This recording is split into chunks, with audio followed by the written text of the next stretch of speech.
Las contracturas no existen. Tu dolor no se debe a una contractura muscular. Todos los fisioterapeutas van a comentar en este podcast después de que yo diga esto. Soy Fernando, un joven apasionado por las lesiones y el mundo del entrenamiento. Esa capacidad de poder ayudar a los demás cuando te preguntan con algo tan importante como es la salud. El dolor es algo muy complejo. Si os pregunto yo a vosotros, ¿el dolor es bueno o malo? ¿Qué responderíais? Depende.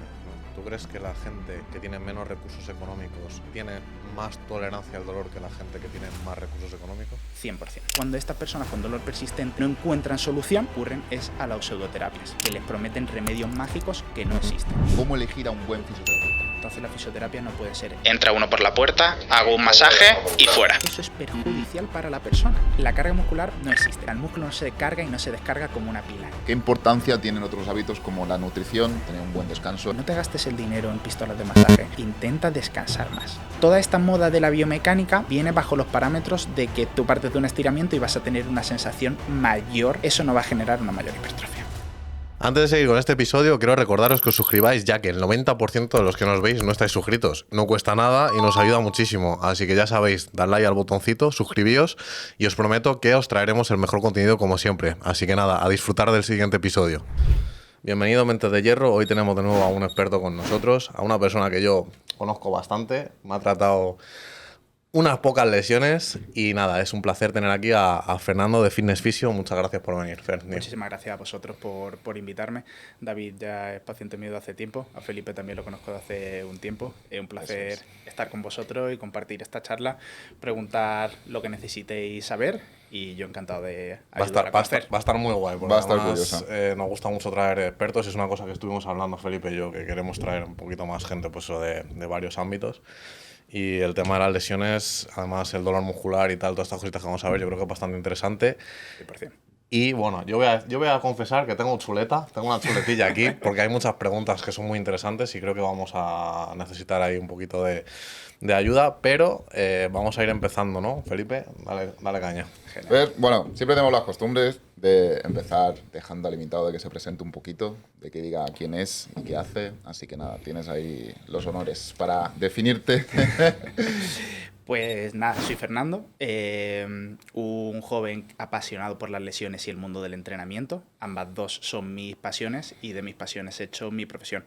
La fisioterapia es el campo principal, pero como no entiendo la fisioterapia sin el ejercicio, también el entrenamiento es algo en lo que estoy formado. De hecho, estudié Ciencias de la Actividad Física y el Deporte antes de fisioterapia, pero desde el primer día que entré sabía que luego quería hacer fisioterapia. Entonces, un friki de esto, completamente friki. Leo todos los días acerca de lesiones, leo todos los días acerca de entrenamiento.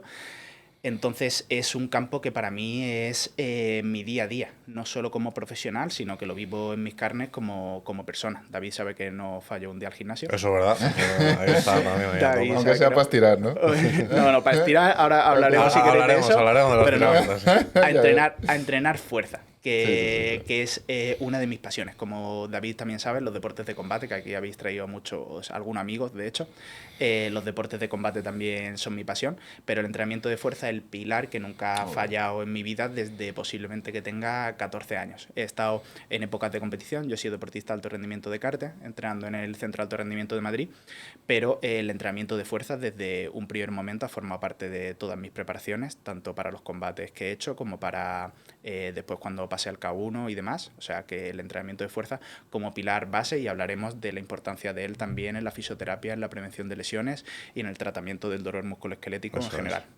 ¿Qué fue, Fer, antes de empezar con preguntas así un poquito más técnicas y ver un poquito pues eso, cositas que creo que pueden interesar a todo el mundo, qué fue lo que te impulsó a estudiar fisioterapia? ¿Qué es lo que dijiste, me apasiona esto y quiero curar a la gente o quiero ayudarles a que no tengan este dolor?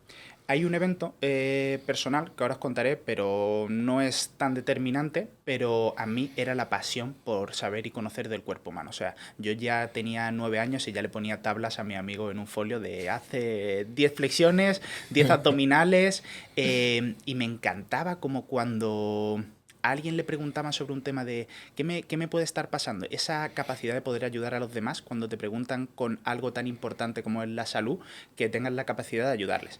Pero sí hay un evento que me gusta contar y que me dio muchas alas, que fue yo me hice un E15.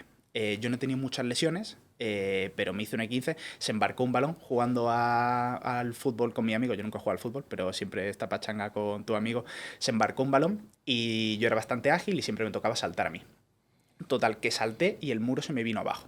Total, me hice un E15 leve, pero nunca había tenido una lesión. Y estaba en mi peak del karate. Tenía eso, pues 15 años más o menos, y estaba en mi peak para entrar en la selección andaluza y demás. Y de pronto un E15 y me paraba todo. Total, que mis padres con, bueno, no desconocimiento, pero lo típico que hacían los padres a esa edad era llevarte al médico de cabecera. Efectivamente.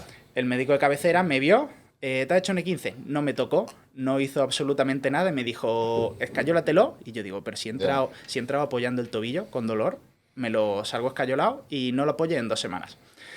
Entonces salí y cuando me quité la escayola a las 2 semanas, ya me dijo, a las 2 semanas ya puedes hacer tu deporte. Me lo quito a las 2 semanas y no podía apoyar el pie. O sea, es que no podía.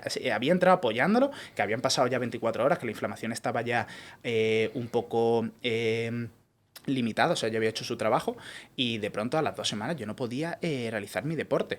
Y digo, joder, esto ha sido un mal abordaje, porque a mí me dicen esto si yo no tenía conocimiento ninguno, pero esto está mal. Y empecé ya muy, muy joven, antes de casi eso, no estaba en bachillerato, en primero, a investigar acerca del tema, me puse a hacer ejercicios por mi cuenta, consulté a un fisio, yo no había ido a fisio cuando era adolescente ni nada, y consulté a un fisio y efectivamente empezamos con ejercicio, no tienes que movilizarlo y demás. Y todo ese contraste me llevó mucho, digo, joder, alguien que me está ayudando ahora mismo a salir de esto que me ha parado mi vida. O sea, parece una tontería, pero un chaval como que de pronto por una tontería que te dicen, no, es un E15 leve, y de pronto te das cuenta que no puedes hacer la actividad que más te gusta, que es tu deporte, o incluso ya no es tu deporte como deportista no profesional ni mucho menos, pero como se estaba dedicado a ello, sino como jugar a un partido de fútbol con tus colegas. O sea, en ese momento ya no lo podía hacer. No podía hacer la clase de educación física, no podía hacer nada.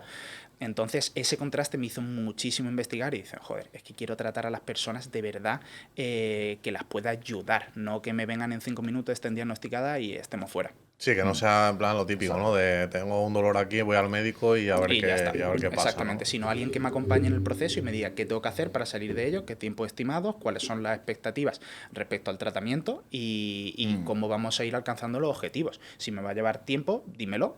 Porque claro. Quiero conocerlo. Si voy a estar 3 meses un poco más alejado de mi deporte, quiero saberlo, pero si esos 3 meses estoy acompañado y en la toma de decisiones que tengo que hacer no voy a estar solo y voy a sentirme que tengo el respaldo de un profesional que de verdad está encima mía, claro. Eso es para mí una de las mejores ayudas que se le puede dar a una persona. Una lesión musculoesquelética es algo que quien lo haya sufrido es jodido y hay que apoyar mucho a la persona y estar en ese proceso. Y eso es lo que yo intento hacer desde la fisioterapia. No solo basar la terapia en 1 hora, que ya si queréis hablaré cómo yo trabajo, pero no es una sesión de 1 hora y punto, sino es acompañar a la persona. Exacto. Es curioso también que muchas pasiones vienen de a lo mejor algún evento particular que ha tenido la persona en su vida. Yo me acuerdo que empecé a estudiar nutrición porque empecé a interesarme por el tema del mundo del gimnasio y tal. Claro. A mí me hubiera gustado estudiar medicina en esa época. Bueno, ahí también un poquito influenciado por el tema de mis padres y tal. Claro. Pero como no me llegó la nota dije, empezó a gustar gimnasio y tal, no sé qué. Y dije, mira, voy a hacer nutrición, ¿sabes? Y es curioso que muchas pasiones, muchas profesiones nacen de algún evento así puntual 100%. Que ha tenido la persona en la vida. Sí, incluso te puede ir cambiando durante exactamente, justo. Aquí estamos nosotros, de hecho. Te puede ir cambiando perfectamente y eso es lo bonito de la vida, que no te aferres a ser algo estático durante tu vida, sino tu forma de pensar va cambiando completamente según te vas desarrollando. Pero yo quiero empezar preguntándote también ¿qué es el dolor? Vamos a hablar un poquito sobre esto. El dolor es algo muy complejo. Si os pregunto yo a vosotros, y perdonadme la pregunta, ¿el dolor es bueno o malo? ¿Qué responderíais? Depende, ¿no? Depende mucho, pero en su visión más simple es algo bueno. O sea, claro. Tú te estás en un fuego y vas a poner la mano porque te han vendado los ojos o estás ciego y en cuanto te pones la mano la alejas porque sientes ese fuego que te va a generar un daño en el organismo, en el tejido.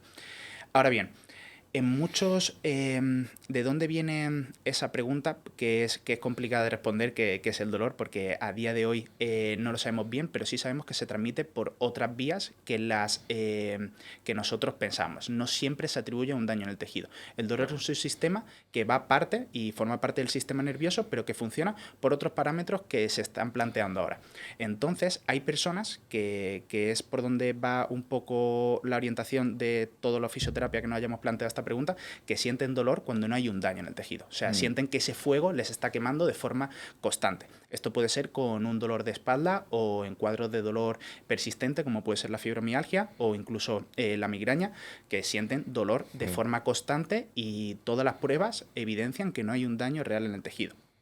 Entonces, el dolor lo que está claro es que no siempre hay que verlo como que existe un daño en el tejido. Hay que partirlo como un sistema que va aparte, ¿vale? Y tenemos que tratar ese sistema que va aparte como cuando en estas personas no existe ese daño en el tejido, hay que explicárselo, porque tienen muchísimo miedo. Enfrentan el dolor con miedo, porque siempre el dolor te hace pensar que te pasa algo en el tejido. Sí, exacto, efectivamente. Pero cuando se le explica que el dolor está enviando señales cuando realmente no hay algo, hay un daño real, la persona tiende a tranquilizarse. Pero hay que hacerlo desde un abordaje muy, muy complicado, que para eso está la fisioterapia investigando mucho, para abordar la esfera biopsicosocial de la persona, que es abordar todo. Porque desde la medicina, desde el modelo biomédico, lo que se hace siempre es evidenciar cuál es el daño y está muy bien. Está muy bien porque evidencias cuál es el daño desde un infarto, que te van a hacer una analítica, te van a hacer distintas pruebas y en un segundo pues estás en quirófano y te quitan ese daño. Para enfermedades graves o eventos agudos eso está muy bien. Pero la fisioterapia quiere arrojar mucha más luz al campo de la salud, acompañando mucho a la persona y abordando toda su esfera. Vosotros como entrenadores y nutricionistas sabéis la importancia del descanso, la importancia de la nutrición, la importancia del entrenamiento. La fisioterapia quiere ser ese abanderado en acompañar a la persona y en darles ese sostén para modificar sus hábitos, para que esos hábitos mejoren sus lesiones, en este caso el dolor. Exacto. Y eso es algo que la salud pública y la medicina no va a poder abordar. Y no entramos ni mucho menos en temas de recursos o temas políticos, sino es algo que realmente la medicina no está formada para ella. Ya. Realmente la medicina está muy bien formada para un modelo biomédico que, por supuesto, es completamente necesario. O sea, yo si me da un infarto, lo que quiero es que me traten con el modelo biomédico. Es decir, tantas pruebas, quiero que en un segundo pues esté en quirófano, me hagan todas. Pero sí es verdad que para ese paciente con dolor más crónico que no requiere, no le va a repercutir en un fallo grave en su vida, una enfermedad grave, está muy poco acompañado por el modelo sanitario que ahora tenemos. Entonces la fisioterapia va en ese camino de ofrecer a esta persona un modelo en el que la podamos acompañar para mejorar todas las esferas de su vida y que eso le repercuta en que sienta menos dolor. Yo incluso en su momento, cuando estuve investigando un poquito sobre el tema, cuando estaba más friki con el tema del gimnasio y tal, hay una subjetividad, ¿no?, en la percepción del dolor. Sí. Es decir, que pueden influir factores sociológicos, cómo percibe tu entorno el dolor, factores psicológicos. Y me resultó muy curioso porque la gente tiene esa concepción de dolor como algo concreto, pero es algo que puede modularse, puede modificarse en función de muchos factores, ¿no? Exactamente. Desde el factor social, no es lo mismo en cómo percibe el dolor una persona en África, una mujer que tiene que ir a por agua durante 8 kilómetros con su hijo a cuestas y que el dolor de espalda que va a tener al día siguiente no se plantea que quizás sea un limitante, como una mujer occidental de Europa, con todos sus recursos básicos cubiertos, en el que un dolor de espalda quizás no pueda, sea un limitante para su día a día. También es el factor social que podemos entender, como también el factor psicológico. El factor psicológico y tus expectativas y tus creencias acerca del dolor te van a repercutir directamente sobre lo que piensas tú que te está pasando. Es decir, las personas, por ejemplo, con fibromialgia, normalmente hasta que no se les explica que no tienen un daño real en el tejido, no desciende un poco ese umbral del dolor. A veces ni mucho menos con esto basta. Hay que hacer un trabajo muy largo durante mucho tiempo para que estas personas reciban una disminución, perciban una disminución de ese dolor. Pero sí es verdad que si no se le llega a explicar eso, esa persona es que va a ir a la deriva por todo el sistema sanitario buscando qué es lo que le ocurre. Y explicar que el dolor va por otras vías y que está enviando señales de dolor cuando no es así, es esencial. De hecho, ahora hay muchos modelos para explicar este dolor, por eso nos podemos meter un poco, es un tema muy complejo, pero parece que existen cambios en la modulación central del dolor. ¿Eso qué quiere decir? Que nuestro umbral del dolor no es que esté bajo, la gente como que piensa, siempre me pregunta, es que tengo el umbral del dolor más bajo. No se trata de eso, sino que tu cuerpo sigue enviando señales de dolor cuando no percibe una amenaza. No. Es decir, no percibe una amenaza, pero tu cuerpo sí, sí la está viendo. Entonces, hay un símil que es muy gráfico, que es como siempre que alguien tiene una alarma en una casa, el 80% de veces que salta es por un error.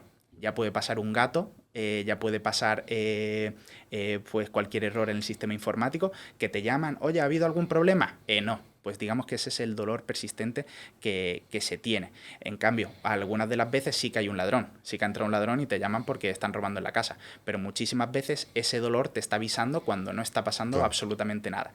Entonces hay que explicarle eso mucho a la persona, explicarle un poco de biología del dolor, explicarle qué es lo que ocurre, adaptándose siempre a su nivel de entendimiento, porque no le puedes explicar lo mismo a una persona que incluso es un médico, como hay algunos que pueden presentar este dolor, como a una persona que pues no tiene tantos recursos. Claro. Siempre te tienes que adaptar, pero unas nociones básicas acerca del dolor siempre van a ser clave para que la persona entienda qué es lo que le está ocurriendo. Respecto a esto, Fer, yo te voy a preguntar, ¿tú crees que la gente que tiene menos recursos económicos tiene más tolerancia al dolor que la gente que tiene más recursos económicos? 100%, o sea, 100%. Yo trato pacientes de todo tipo, o sea, de todo tipo, y a través de la fisioterapia online trato pacientes incluso de otras partes del mundo que por suerte o al final te das cuenta que el no tener recursos, a veces no tener todas las necesidades cubiertas básicas, te da... te hace plantearte unos problemas cuando tienes estas necesidades cubiertas básicas que antes no tenías. Eso es así, realmente. Pero las personas que tienen menos recursos lo que van a hacer es tirar muchas veces para adelante. O sea, el dolor no les puede suponer un limitante porque en su vida no se los va a permitir. No le va a permitir parar, no le va a permitir, su trabajo es más inestable, entonces una persona que esté limpiando escaleras de 8 de la mañana a 3 de la tarde en distintos edificios, a lo mejor le pagan en negro y el día que no va, o sea, no se plantea que le duele la espalda, se puede quedar en casa con sus necesidades básicas cubiertas porque tiene que ir a ganarse el pan. Entonces eso se hace replantear qué es para ella el dolor. Y muchas veces conviven con él, siendo ese dolor muchas veces un factor muy limitante. Pero muchas veces el tener ese afrontamiento activo, que ahora entraremos a hablar y es lo que se le inculca a estos pacientes, tener ese afrontamiento activo, como puede ser una persona con bajos recursos, le va a hacer que su dolor no le suponga un limitante. En cambio, una persona con todos los recursos básicos cubiertos, es posible que un factor como el dolor se convierta en un factor increíblemente limitante a lo largo de su vida, sea completamente infeliz, por decirlo de alguna forma, y le afecta a todas las esferas sociales, amistades, psicológicas, de salud propiamente, le afecta a otras áreas de la salud incluso. Un dolor, digamos, ¿cuándo se puede convertir en crónico? Un dolor se puede convertir en crónico. Hay una definición que me va a bailar, pero creo que todo dolor es a partir de los 6 meses se entiende como un dolor crónico. A mí esa definición no estoy totalmente de acuerdo con ella porque hay muchas características del dolor nocioceptivo, que es lo que se llama es el dolor común. Cuando los nocioceptores, que son los receptores del dolor, mandan señales a la médula espinal y se procesa en el cerebro y dice que hay un daño en ese tejido, ¿vale? Muchas veces este canal, que va del receptor a la médula y al cerebro, falla, que es lo que hablamos del dolor persistente. Para mí, eso es cuando el dolor es crónico. Cuando no somos capaces de hallar un daño en el tejido para averiguar por qué existe ese dolor. Muchas veces esto es complicado porque en muchos cuadros de dolor lumbar, por ejemplo, no es un dolor de tipo persistente crónico, pero las distintas pruebas, que podremos entrar a hablar de ello, no nos afianzan que exista un daño real en el tejido. Entonces, este dolor, pues a veces también puede ser nocioceptivo, aunque no hayamos encontrado sus causas, ¿vale? Pero normalmente se ve muy claro, un profesional que esté habituado a ello, ve muy claro cuando este dolor puede tener características neuroplásticas, que se dice, que es que no se corresponde un daño real al tejido con ese dolor. De hecho, hay cuestionarios para que nosotros podamos evaluar si ese dolor se puede llegar a corresponder con un daño. Por ejemplo, que no corresponda a mapas realmente o a cuadros clínicos. Por ejemplo, suelen ser dolores a nivel más de tensión, me imagino un dolor cervical que baja por la espalda por un lado. Suelen ser dolores que no están enfocados en un cuadro justamente como un dolor discogénico, que nosotros podemos llamar, que tenemos unos ítems muy claros de qué características tiene este dolor y unos test muy claros para evaluarlo, sino se nos escapa mucho de este análisis. Entonces, al este análisis ya no tener claro, vas hablando mucho con el paciente, no es fácil. Y sobre todo estos pacientes tienen lo que se llama un peregrinaje médico. Es decir, como fisioterapeuta, cuando te llegan ya han estado revoloteados por todo el sistema público de salud, reumatólogos, traumatólogos, incluso muchas veces han tenido intervenciones quirúrgicas, y ya lo que les queda es la unidad del dolor con fuertes... van subiendo la pirámide de la escala del dolor, empieza por los analgésicos simples y termina por los opiáceos más fuertes. Entonces van subiendo en esa escala del dolor hasta que terminan en los opiáceos más fuertes. Eso es donde no queremos que estén estos pacientes, ¿vale? Porque con los opiáceos obviamente el dolor se va a ir, pero le va a proporcionar una afectación muy grave en su vida, porque no van a sentir que tienen el control sobre su salud. Estas personas disocian mucho de ellas mismas con su cuerpo, es decir, no se ven que su cuerpo les pertenece, sino que es una carga. No. Como nosotros, que a lo mejor, o una persona que puede hacer frente, como hablamos con personas con bajos nivel socioeconómico, que dice, no, este dolor me lo echo a la espalda y tiro. Estas personas como que ese dolor, como que no lo reconocen, como esto me ha tocado y ya lo tengo que llevar conmigo. Entonces, lo que queremos es dar visibilidad a estas personas, que es... No me van a salir los números, pero hablamos de muchísimas personas en España que lo están pasando y en el mundo muy mal por el tema del dolor crónico. Muchísimas. Seguro tendréis algún familiar, típica persona que se encuentra muy cansada, apática, con dolor constante, que todo el día le dice que le duele algo. Estas personas podrían entrar en este cuadro. Y así conocemos mucha gente. Han estado muy... furulando por todo el sistema público de salud sin que nadie le haga caso. Muchas veces su entorno social, su familia, le genera un poco de rechazo que esa persona se esté quejando constantemente. Entonces, la fisioterapia lo que queremos dar es visibilidad a estas personas para de verdad poder ayudarlas haciendo una modificación de sus hábitos de vida y explicándole que este problema no sabemos si va a tener solución en una mejora de la disminución del dolor. Muchas veces sí, otras veces no tanto, pero sí sin duda que ese dolor no le afecte en todas las esferas de su vida. Y entonces la fisioterapia hemos investigado muchísimo y creo que hemos avanzado, y me lanzo a decirlo, más que la medicina en los últimos años en este campo, porque somos capaces de acompañar al paciente y hemos hecho muchísimas investigaciones. De hecho, en octubre tuvimos el Congreso Nacional de Dolor, donde vinieron muchísimos expertos a hablar de este tema. También estuvo la Asociación Española de Dolor, que nos reconocía a los fisioterapeutas como un papel importantísimo y un avance importantísimos en este aspecto. Y queremos que estas personas sepan que desde nosotros va a venir mucha ayuda, ¿vale? Por supuesto, pueden seguir acudiendo a reumatología, que es los que han estado llevando este tipo de cuadros. Déjame interrumpir un segundo, Fer. Sí. Vamos a diferenciar un poco también entre lo que es un osteópata, un fisioterapeuta y un traumatólogo, para que la gente también lo tenga claro. Sí. A ver, eso ya es otro campo bastante más complejo. Un traumatólogo siempre va a estar, o sea, es un médico, ¿vale? Está reconocido dentro del sistema público de salud, igual que un fisioterapeuta, y está integrado en él. Son profesiones completamente complementarias. Yo, de hecho, trabajo con muchísimos no, pero tengo 2, 3 traumas que siempre les derivo a mis pacientes cuando las cosas se me escapan de la valoración y creo que necesitan tratamiento médico. También tengo trato con médicos rehabilitadores, que es otra rama, otra especialidad de la medicina, que también me puedo apoyar yo en ella cuando muchas cosas se me escapan, por ejemplo, a nivel de infiltraciones de corticoides y demás, cuando yo hay veces que veo que pacientes con este dolor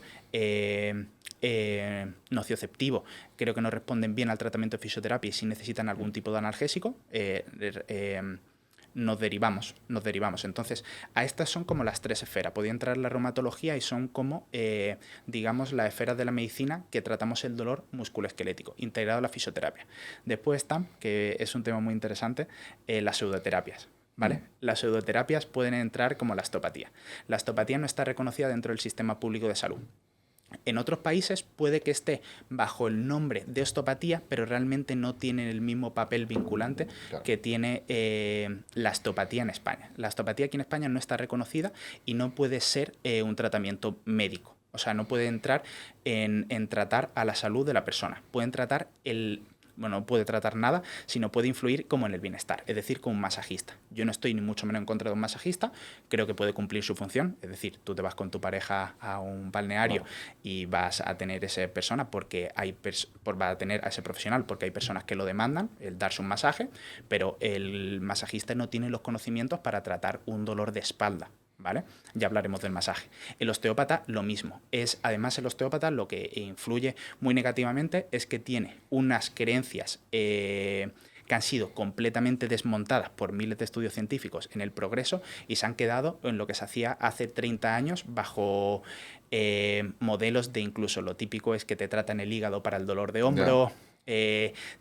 Todo te ve en tu cuerpo, se desmonta y ellos te lo tienen que montar. Entonces, este potato, ¿no? Que te van a entonces los luchadores de MMA cada vez que tienen una pelea se desmontan, entonces tienes que ir al mecánico a que te lo monten. Y eso influye muy negativamente en las personas. Cuando estas personas con dolor persistente que estamos hablando no encuentran solución, lo que ocurren es a las pseudoterapias que les prometen remedios mágicos que no existen. Y en esto incluiría la osteopatía, que es la que más grande, o sea, la pseudoterapia más grande que no influye directamente a la fisioterapia, pero también puede ser la quiropraxia, que es el típico que te cruje. El que te cruje.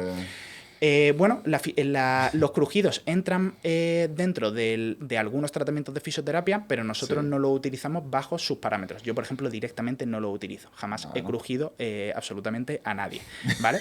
Imaginaros lo que os digo. Pero bueno, tengo compañeros que sí lo utilizan en determinados puntos para modular ese dolor. Pero si se lo explican muy bien al paciente, puede ser un recurso, no diría muy útil, pero sí que a lo mejor tiene cabida en pacientes muy concretos, ¿no? Muy concretos. ¿Puede tener un efecto placebo también el tema de los crujidos? Entendiéndolo así, es un efecto placebo. Nosotros lo llamamos una modulación del dolor. Es decir, las creencias y expectativas que tiene el paciente hacia tratamiento son tan grandes que le va a generar un gran alivio. Eso me pasa a mí cuando un paciente me recomienda. Cuando un paciente me contacta por Instagram, es mucho más paulativo. Genera como una desconfianza a ver qué tal es este profesional. Pero cuando David se lo recomienda a Felipe, Felipe ya dice, joder, es que Fernando tenía yo una molestia en el codo y me ha ido genial. O sea, Felipe ya va a venir con unas expectativas que va a hacer que el tratamiento sea mucho mejor. Claro. Pues esto pasa con distintas técnicas. Esto pasa también con las tiras deportivas estas, ¿no? Que se usan con el... Sí, sobre todo ves a los futbolistas, tal, todo eso.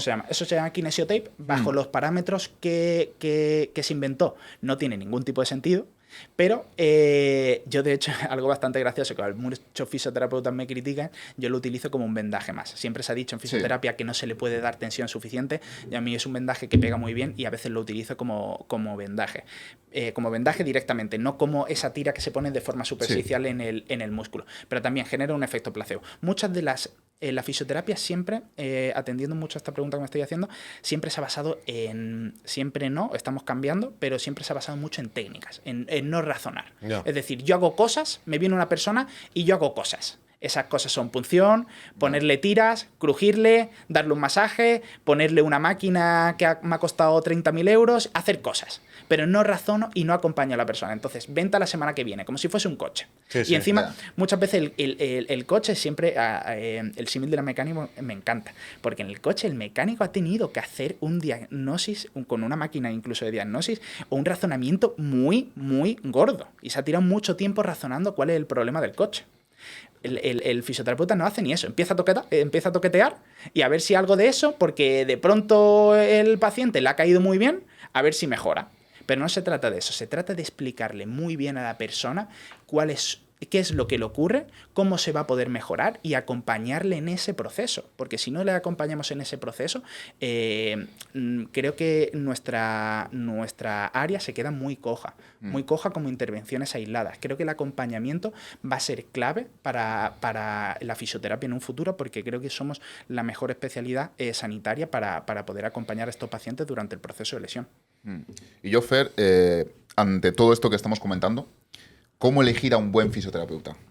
Un buen fisioterapeuta va a ser, primero, alguien que te evalúe de forma muy, muy minuciosa. Te tiene que generar una evaluación que tú piensas que la persona te está razonando acerca de tu problema, ¿vale?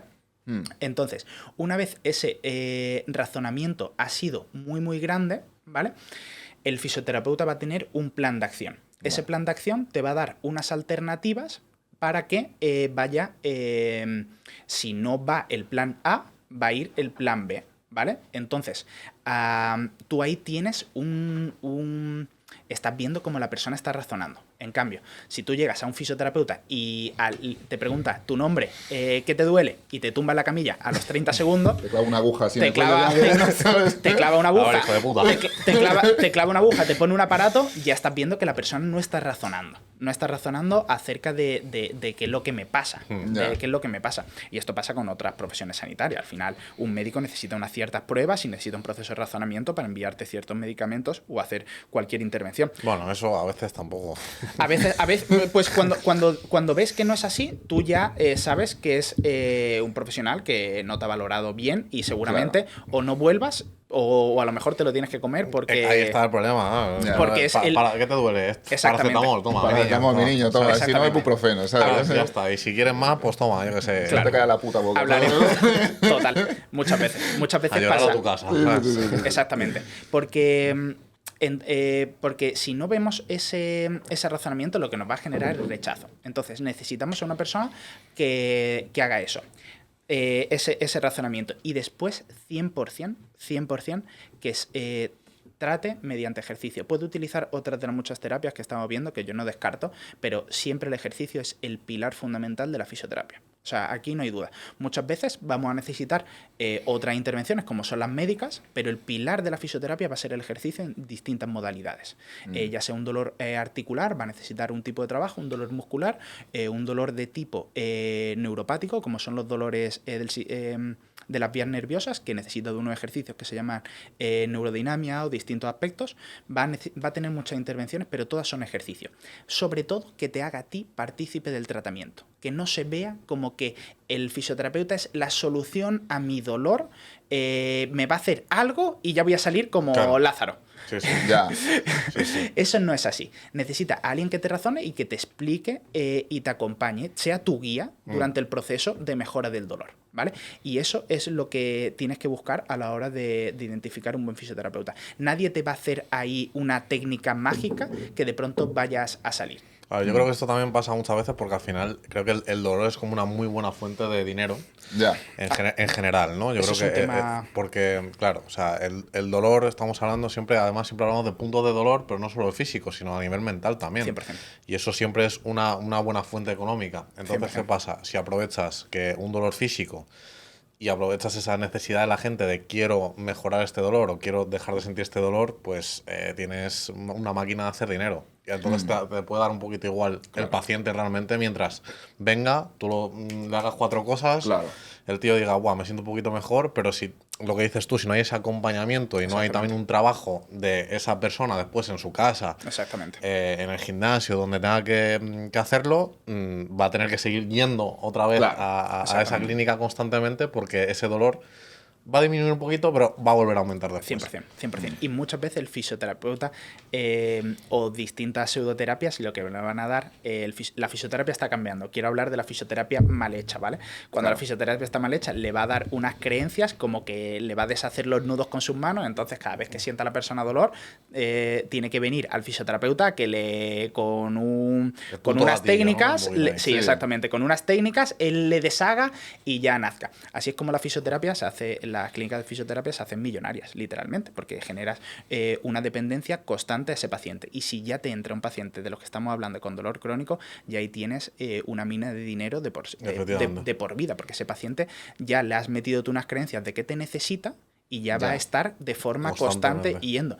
Y eso es un problema. Y tenemos que hablar de la ética y la moral. Ahora, en esta era, nos da mucho miedo hablar de la ética y la moral. Cuando estamos hablando de temas económicos, de crecer personalmente, muchas veces se nos olvida que la ética y la moral es algo muy importante en ese aspecto. Y un sanitario tiene que tener eso muy claro a la hora de abordar a cualquier persona. Y eso es el principio de todo. Y le tiene que dar las herramientas para que esa persona sea lo menos dependiente de su tratamiento. Yo tengo un amigo que esta Navidad me dijo, tío, valiente modelo de negocio tienes, que haces que la gente se recupere lo más rápido posible y le das salto.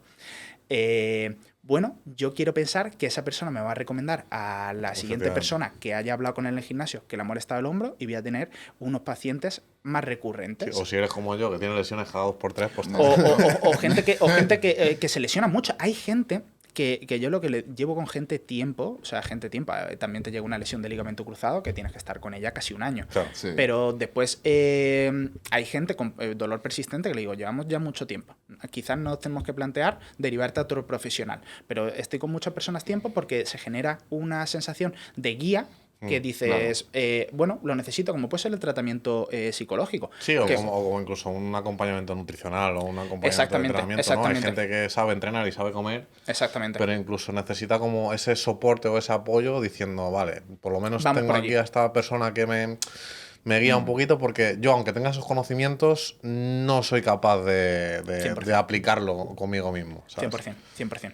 Entonces, la moral y la ética en el tratamiento sanitario tiene que estar. Entonces, la fisioterapia no puede ser esa modalidad de entra uno por la puerta, hago un masaje y fuera.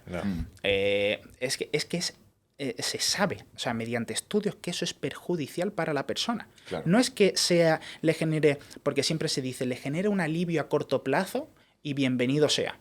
Vale. ¿Y a costa de qué ha sido ese alivio a corto plazo? Acerca de meterle unas creencias al paciente que son erróneas y que va a tener una fragilidad, le está generando una fragilidad mayor y una dependencia. Cuando vosotros, que David conozco cómo gestiona el dolor, David quiere que yo le dé los recursos para que él sepa gestionar esa lesión de forma correcta. Y hacemos distintas modificaciones en su entrenamiento a través de los ejercicios, bajando el rango de movimiento, bajando la carga de entrenamiento, pero yo le doy las herramientas para que David sea autónomo y se gestione el dolor. Podemos hacer distintas, por supuesto, podemos hacer terapias coadyuvantes que se dicen, que pues son para generar alivio, son para tratar un poco el músculo que vaya más sangre, etcétera, etcétera, etcétera. Pueden estar bien, pero son el 1%. Pero las herramientas que yo le doy a David, le digo, David, esto, y esto lo sabes, sí. Esto es el 99%. O sea, después podemos hacer ciertas cosas que nos van a venir bien, pero esto es el 99%. Pero hay otros fisios que no, que le dicen, no, vente aquí todas las semanas, que tienes que descargarte la musculatura cada vez que vengas cargado. Y yo he sido deportista de alto rendimiento, suena así como decirlo muy Ramón, pero he entrenado 2 veces al día durante muchísimo tiempo en karate, y es que yo no he recurrido al fisio. Ya, claro. O sea, yo no he recurrido al fisio para eso. Yo, cuando estaba estudiando, yo consultaba muchísimo y todavía cuando tengo algún dolorcillo y demás, le consulto a compañeros para que lo vean de forma objetiva, para que no me digan, Fernando, Es lo mismo que he dicho yo de tema de la nutrición. no Al metas, final, que también- quizás no estás bien metiendo 100 kilos en press de banca Claro, mañana, ahora pero que yo quiero meterlo porque me evalúo desde mi tu esfera. perspectiva. Exacto. Pero yo no he ido nunca al fisio para que me dé un masaje de descarga siendo fisio. Lo que has dicho tú, Fer, del tema de la carga, ¿no? ¿Qué significa eso de tengo un carga muscular? La carga muscular no existe. El músculo no se carga y no se descarga como una pila. No genera. El músculo genera sustancias biológicas de desecho que hace que el metabolismo las vaya transicionando y es cuando nos pasamos de la carga, como pueden ser unas agujetas o un dolor, o una carga excesiva, el músculo va a generar una cierta rigidez y un cierto cuadro que nos va a decir, oye, espérate, has corrido una maratón, te tienes que estar quizás 5 días descansando y descansando. Descansando.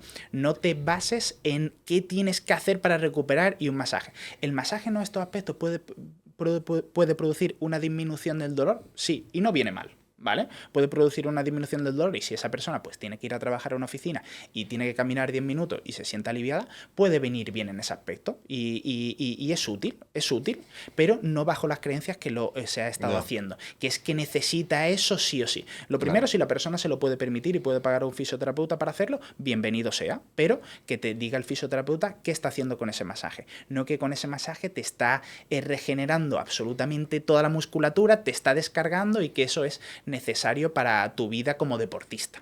¿Vale?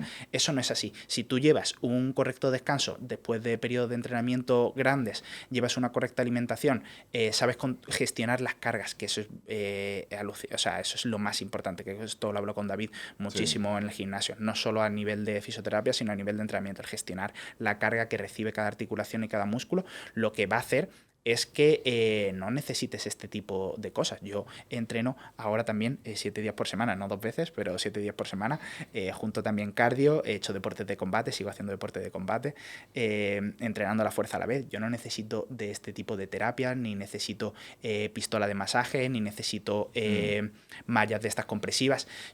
Si otra persona necesita y lo sabe aplicar bajo los parámetros correctos y no se le vende que eso es algo mágico, bienvenido sea.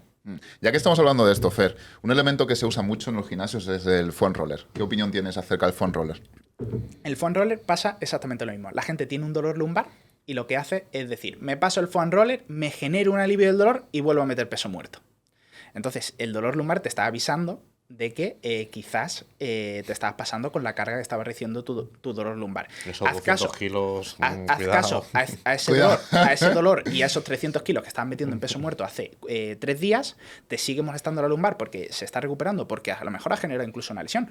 El pasarte el foam roller va a modular tu dolor descendiéndolo y va a decir, ostras, ya estoy de puta madre, le meto otra vez. Entonces te puede generar directamente una lesión. El foam roller, casi siempre que lo veo, está mal utilizado, ¿vale? Tú puedes utilizarlo como estrategia de directamente bienestar cuando terminas una carrera. Para calentar, no tienes que calentar 20 minutos. Eso, vamos a hablar de eso. A todos Gym Bros, loco. Vamos a hablar de eso. Es que esto lo hemos hablado tú y yo, pero es que tú crees, o sea, ¿crees que el tema este de la peña que se pone con el foam roller, yo creo que es un poco postureo? Seguro. Es que para mí es un poquito Hay gente que no postureo. sabe ni por qué lo usa. Tío. Exactamente, Hay gente que no pero sabe ni por qué yo lo los usa. veo tirados en calcetines, en mitad del gimnasio, ahí, en plan, rozándose el femoral, tal, no sé qué. Luego que si por delante, que si por detrás, que si el lado, que si no sé qué. Y digo, tío, llevo 4 ejercicios y tú todavía no has empezado. Literalmente. Vamos a hablar de esto. ¿Qué importancia hay en el calentamiento a la hora de entrenar y en el estiramiento también? El calentamiento, muchos autores y hay mucha bibliografía. De hecho, el otro día vi a Fuerza Diario, no sé si suena, diciendo que el calentamiento no prevenía lesiones. Y los estudios van por ese camino, ¿vale? Pero hay muchos matices aquí. Claro. ¿Vale? Yo no soy para nada de esa corriente, por mucho. Yo soy pro evidencia científica y ahora decir esto parece que no lo voy a ser. Los estudios dicen que no previenen lesiones. Ahora bien, el sentido común siempre va a hacer que tus series de aproximación sean tu calentamiento. Vas a calentar de una forma u otra. A nadie se le ocurre tirar 200 kilos en peso muerto, nada más entra por la puerta del gimnasio. O sea, a nadie se le ocurre. Entonces no se puede dar la indicación a las personas de que no calienten. Ahora bien, lo digo a cámara si quieres que David, esos gym bros que están 20 minutos calentando con el foam roller media hora, eso es completamente innecesario. Un calentamiento... ahí lo lleváis. Yo os hago esta puta casa, coño. Comeos un donos, me cago en la puta. ¿No? Eso es completamente innecesario. Es posible que te perjudique en tu rendimiento porque tú ya no estás en tu pico. O sea, si te has tirado 20 minutos calentando, tú ya has generado un desgaste realmente, por mucho que estés tirado en el suelo pasándote el foam roller. O sea, tienes que activar el sistema nervioso, activar el sistema circulatorio para prepararte hacia el ejercicio. Eso, directamente en 5 minutos, máximo 8, lo tienes. Yo soy ¿vale? calentado, yo me pongo aproximadamente. David, igual, ¿eh? David, para yo las antes sí que me tiraba mucho calentando. Claro, pero... para las lesiones, ahora le he mandado ciertos calentamientos. Por ejemplo, para las tendinopatías nos viene muy bien incluir isométricos antes de, antes de tirar. Y la gente, o sea, es que dice, es que no puedo tirar press de banca porque tengo una tendinopatía en el tríceps. En cuanto hago tu ejercicio, ya tiro y de momento íbamos muy bien con ese tratamiento, por decirlo de alguna forma. Ni una cosa ni la otra. A mí sí me gusta decirle a la gente que caliente. ¿Vale? No se tiene que tirar esos 20 minutos, no tiene ni mucho menos que pasarse el foam roller, ni pistola de masaje, ni nada por el estilo, ni diversas técnicas esotéricas que ahora estoy viendo incluso en peleadores de MMA que se ponen electroterapia antes de... No voy a dar nombres, pero son muy famosos los que lo están haciendo con fisioterapeutas de renombre. Tampoco es necesario. O sea, la evidencia no nos dice... ¿Ya os podéis imaginar por dónde van los tiros? Sí. No hace falta, pero no es necesario. O sea, activa tu sistema nervioso y haz gestos lo más parecido posible a la ejecución. Es decir, por supuesto... Si tú vas a ver que en una pelea de MMA te van a estrangular, te van a hacer un mataleón y tu cuello puede llevar una extensión, pues a lo mejor tú calentando striking no lo vas a llevar, ¿vale? Pues es probable que tengas que hacer un calentamiento de cuello específico para que tu cuello no esté alerta o le hayas llevado a esa posición minuto antes de ponerte a ello. Pues haz un calentamiento específico a cada deporte, ¿vale? Por ejemplo, yo mando mucho en corredores también activación de la musculatura de rodilla para abajo que se nos olvida completamente. Musculatura intrínseca del pie, que es simplemente súper sencillo, andar de talones, andar de punteras, ya vas a recibir muchísimo más la propiocepción antes de hacer el primer kilómetro, ¿vale? Pero es que estamos hablando de 5, 8, 10 minutos maximísimo para calentar y no va a perjudicar el rendimiento, pero no hace falta calentar 20 minutos, pasarte el foam roller, ni nada por el estilo. Esto de los calentamientos, ahora te dejo, perdóname. Esto de los calentamientos es interesante. Yo creo que ahora, si quieres, hacemos en plan, aunque sea muy cortito, en plan, pero vemos un poco a lo mejor qué calentamientos serían guays, por 100%. Ejemplo, para gente de MMA, otros para gente que hace fuerza y tal. 100%. Quiero ir también un poco en el estiramiento, pero como has comentado el tema de ¿no? Que hemos hablado, ¿no? Sí. De la electrificación, has dicho, ¿no? ¿Cómo se dice? Sí, nosotros le llamamos corrientes de activación muscular o EMS. EMS, bueno, sí, claro. Sí. En plan, el tema de vale. Eso que han usado, ¿no? En plan, ese traje, ¿no? Antes para calentar. Sí. ¿Tú crees que se usa mucho a los deportistas de élite como, digamos, publicidad para cierto tipo de tratamientos o cosas así un poquito? Sí, ¿no? Yo trato con deportistas de bastante peleadores de MMA que son conocidos en España y demás. He tratado con deportistas de alto rendimiento también en boxeo y demás. ¿Y qué le pasa al fisioterapeuta deportivo? Que la persona, el deportista, es alguien con un nombre y que ya le llevan tratando muchas cosas. Entonces sabe qué es lo que le funciona. Entonces te lo va a exigir. Eso por una parte. Yo, mientras no tengan creencias limitantes, puedo bajar a hacer ciertas cosas que me digan los deportistas, siempre que yo sepa que no está mal hecho. Exacto. O que le puede generar algo negativo. 100%, yo soy un sanitario y tengo mi criterio, pero hay ciertas cosas, como por ejemplo masajes de activación, que muchos lo tienen los peleadores, el lidimento, no sé si sabéis, bueno, en Muay Thai se hace mucho, yo cuando peleaba y demás te echan lidimento y necesitas un masaje de activación, pues yo eso lo hago, por supuesto, eso es una tradición en el Muay Thai, o sea, eso no hay quien no lo haga, ¿vale? ¿Es necesario? Bueno, es que él no conoce otra cosa, entonces lo va a tener que hacer. Ya, eso yo creo que entra un poco el factor mental, ¿no? Sí, el factor un poco de como cada uno tiene ese ritual antes de, sobre todo antes de competir. Pero lo que me preguntaba, si se utiliza mucho a los deportistas de alto rendimiento, 100%. O sea, hemos visto a Benzema con las ventosas, que no tienen ningún tipo de evidencia científica. De hecho, se puede llegar a generar bastante riesgo de infección inflamación en la piel. El kinesiotape a todo deportista. Bajo algunos parámetros puede estar bien poner ese kinesiotape. No es algo perjudicial. Por ejemplo, en las ventosas, sí, el cupping que se llama, sí genera, puede generar unas contraindicaciones y yo no lo hago bajo ningún concepto ni que me lo pida ningún deportista. El kinesiotape, pues si se lo han hecho otros, pues yo como sé que no tiene ningún efecto negativo y a la persona pues le va a generar a lo mejor ese efecto placebo, pues adelante y para nada. Pero yo siempre que no tenga ningún efecto negativo. Las pistolas de masaje. Ha habido muchísimas casas comerciales con las pistolas de masaje. Yo he visto tela que la han promocionado a los deportistas. ¿Qué ocurre con las pistolas de masaje? Parece que te descarga también. Te descarga absolutamente todo. Desde un masaje que no tiene nada que ver, desde la percusión, desde los baños con agua fría, desde los baños con agua caliente, desde las corrientes, desde la compresión. Te descarga todo. Todo te sirve. Todo lo que te hagas, descarga. O sea, es que no hay ningún razonamiento después detrás. O sea, todo lo que te hagas en el músculo ya te descarga. Con la pistola de masaje yo he visto, por ejemplo, en síndromes de la cintilla tibial, que es un dolor en corredores de larga, que se suele dar en corredores de larga distancia, que se da en la cara externa de la rodilla, pero que viene por el tensor de la fascia lata, que nace como en el glúteo. Y la gente, por todo el lateral de la pierna, que seguro que si habéis pasado alguna vez el foam roller por ahí, ¡buah! Es que tengo unos puntos aquí. Ese punto le duele a todo el mundo. A todo el mundo. O sea, yo no tengo ningún tipo de dolor en ese punto. Y como te aprietes te duele. Y con la pistola te das y te agraves el cuadro. No, es que me ha dicho mi primo que me dé con la pistola, me la ha dejado este fin de semana y 3 veces al día. Y de pronto le ves con una inflamación en la rodilla que yo muchas veces he tenido que derivar porque he dicho, ya no sé si era un síndrome de la cintilla iliotibial porque me está dando pistas, sino quiero que te vea un médico y te haga una radiografía a ver qué inflamación hay ahí. ¿Sabes? Y se la han generado por desconocimiento. Entonces, la pregunta de si los deportistas de alto rendimiento 100%. Son el alto estandarte de la fisioterapia y de la recuperación muscular, yo diría que no. ¿Y el tema de la crioterapia esta? En plan, ¿qué opinas también? La crioterapia, lo que se ha visto y va arrojando bastante luz, es que tiene un detrimento de la generación de la hipertrofia. Es decir, a nosotros que nos encanta la fuerza, yo ante la duda no lo haría. ¿Vale? Ante la duda no lo haría. Parece que los estudios nos quieren decir eso. Va a producir una modulación del dolor, 100%. O sea, en deportistas de MMA, una inflamación antes de ponerte hielo, 3 días después de un combate, te quieren meter en una bañera con hielo, adelante. Te va a venir bien, no es importante ahora en una época de hipertrofia. Adelante. El tema de la hipertrofia yo creo que es porque al final baja también esa inflamación. Esa inflamación que a nosotros nos interesa. Nos interesa, exactamente. Entonces, alguien que termine una pelea de MMA, boxeo, Muay Thai, lo que sea, esa sensación, adelante, sobre todo para la inflamación. Hacerlo de forma recurrente por recuperar, ningún sentido.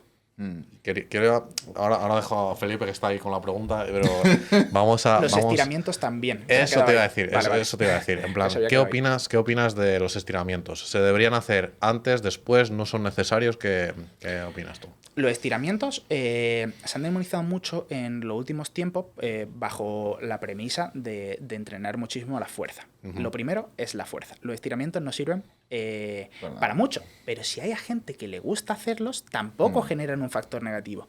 Ahora bien, se sabe que hacerlos antes de la práctica deportiva sí puede generar una disminución del rendimiento en la mayoría de los deportes, ya sea la fuerza, ya sea correr, ya sea pelear, ya sea jugar al bádminton. No estires de forma pasiva y constante durante muchos periodos de tiempo porque va a generar una disminución del rendimiento. Ahora bien, si a ti después, porque lo llevas haciendo desde que eres pequeño, después de tu entrenamiento, quieres estirarte 10 minutos hablando con tu compañero, estirando, no tiene ningún perjuicio. Por lo visto están saliendo, he visto creo que salió como hace 6 meses, de que alguien que no entrenaba y alguien que realizaba estiramientos generaba mayor hipertrofia la que realizaba estiramientos por ese estímulo mecánico que al final es de lo que se nutre el músculo, no sea contracción-relajación, de que es el que se nutre. Por supuesto, esto no va a ser una mejora, no se va a ver como culturista ni mucho menos, pero parece que el estímulo mecánico es suficiente como para generar algún tipo de Sí, adaptación. bueno, de hecho se utilizaban muchas técnicas, muchas veces yo también las he usado, ¿no? En plan, sobre todo, por ejemplo, en aperturas y tal, el tema Claro. de Claro. este estiramiento y tal, Claro. y ese isométrico en estiramiento y tal, se ha usado mucho también. Entonces, para hacerlo después, si te apetece, hazlo. Si te da buenas sensaciones, hazlo. Necesario, antes no lo hagas. Después, si te apetece, después de correr una carrera, hazlo. Si no te apetece porque quieres irte A tu puta casa. a tu puta casa o a tomar algo con tus Claro, amigos, no lo hagas. Pero eso pasa también con muchas cosas que se hacen. De hecho, cuando te he hecho la pregunta de las tiras, yo escuché un podcast hace tela que hablaba un poco de eso. En verdad, no te sirve para nada, pero si la persona tiene la creencia de que le va a hacer bien, pues pónselo. Exactamente. ¿Sabes? Es que tenemos que jugar. Bueno, a mí no me gusta mucho jugar con eso, pero se Sí. puede jugar un poco con el efecto placebo y la persona, 100%. La fisioterapia, en muchas de las técnicas, sabemos que no generan cambios en el organismo, pero es efecto placebo. Ahora bien, si esas técnicas tienen mayor contraindicación, existe un riesgo, es hora de ir desechándolas y coger otras cosas que nos van a venir mejor bajo creencias que son mucho más correctas que, por ejemplo, estar pinchando constantemente con agujas a la gente. Eso te iba a decir también, el tema... De la punción seca. Sí, la punción seca, pero sobre todo, ¿qué técnicas consideras tú que se usan a día de hoy, que están demostradas que no valen para nada y que son un poco perjudiciales y que se siguen utilizando? La punción seca, todos los fisioterapeutas van a comentar en este podcast, después de que yo diga esto, se va a liar. Pero la punción seca a día de hoy no tiene ninguna base para realizarse. Las contracturas, que creo que esta pregunta es muy interesante. Ahora la tratamos. Sí, sí. El tema de las contracturas. Si queréis Sí. os la explico, qué es una contractura realmente, y después entramos en Vale. el tema de la punción. No me Hacémoslo olvido. así. No me olvido. Las contracturas no existen, ¿vale? Las contracturas musculares no existen. Tu dolor no se debe a una contractura muscular. Ya está. Ya partiendo de ahí, ya la persona tiene algo bastante. El músculo, Ahora mismo la peña está rompiéndose la cabeza. el músculo, claro, todo el mundo, es que me duele la espalda, es que lo noto como contraído. Todas esas sensaciones que nos da muchas veces el cuerpo, no sabemos interpretarlas bien. Y ese dolor que genera como una limitación del movimiento, lo más seguro es que sea articular, de hecho. De hecho, el dolor típico de carga en los trapecios, que todos hemos tenido alguna vez, estudiando, trabajando en periodos de estrés grande, todo este dolor de carga aquí, me siento muy cargado, se sabe que viene por las facetas articulares cervicales. Es un dolor que se llama facetario. Genera un dolor referido que da como esa sensación de que tengo los trapecios como una bola, ¿vale? Pero eso no es que le pase nada al trapecio. De hecho, el trapecio es un músculo bastante fuerte, que yo siempre pongo en historia en Instagram, como levantando muchísimo kilo en los trapecios. Y, joder, los trapecios no son tan débiles como nos están haciendo creer, que necesitan relajarse constantemente, ¿sabes? Exacto. Y los trapecios pueden aguantar muchísima carga. Ese dolor va a venir por las vértebras cervicales. Entonces, las contracturas, el músculo no es capaz de hacerse una bola y deshacerse bajo una terapia. Esos dolores casi nunca van a ir precedidos por el músculo. El músculo puede doler, ¿vale? Pero no sé, si la contractura, lo que entendemos es que el músculo se queda contraído, eso lo podríamos llamar un calambre, o si existen las contracturas, pero no de la forma que nosotros las queremos, que es, por ejemplo, el síndrome de Dupuytren, que es un acortamiento del tejido fibroso de, por ejemplo, la mano. Existen en otros miembros, pero sobre todo de la mano, que te va cortando, ¿vale? Es una patología que tiene que ver con, esto a lo mejor meto la pata, pero creo que es hereditaria, y bueno, pues se te opera y ya está. Pero eso sí es una contractura real, y eso el término de medicina sí lo tiene como una contractura. Pero si tú buscas contractura en idiomas, en inglés o en español, en la literatura científica, la medicina no tiene ningún tipo de cuadro relacionado con la palabra contractura. Es un dicho popular que ha integrado, incluso ha entrado en la salud pública, y yo veo informes que me hacen médicos que pone contractura.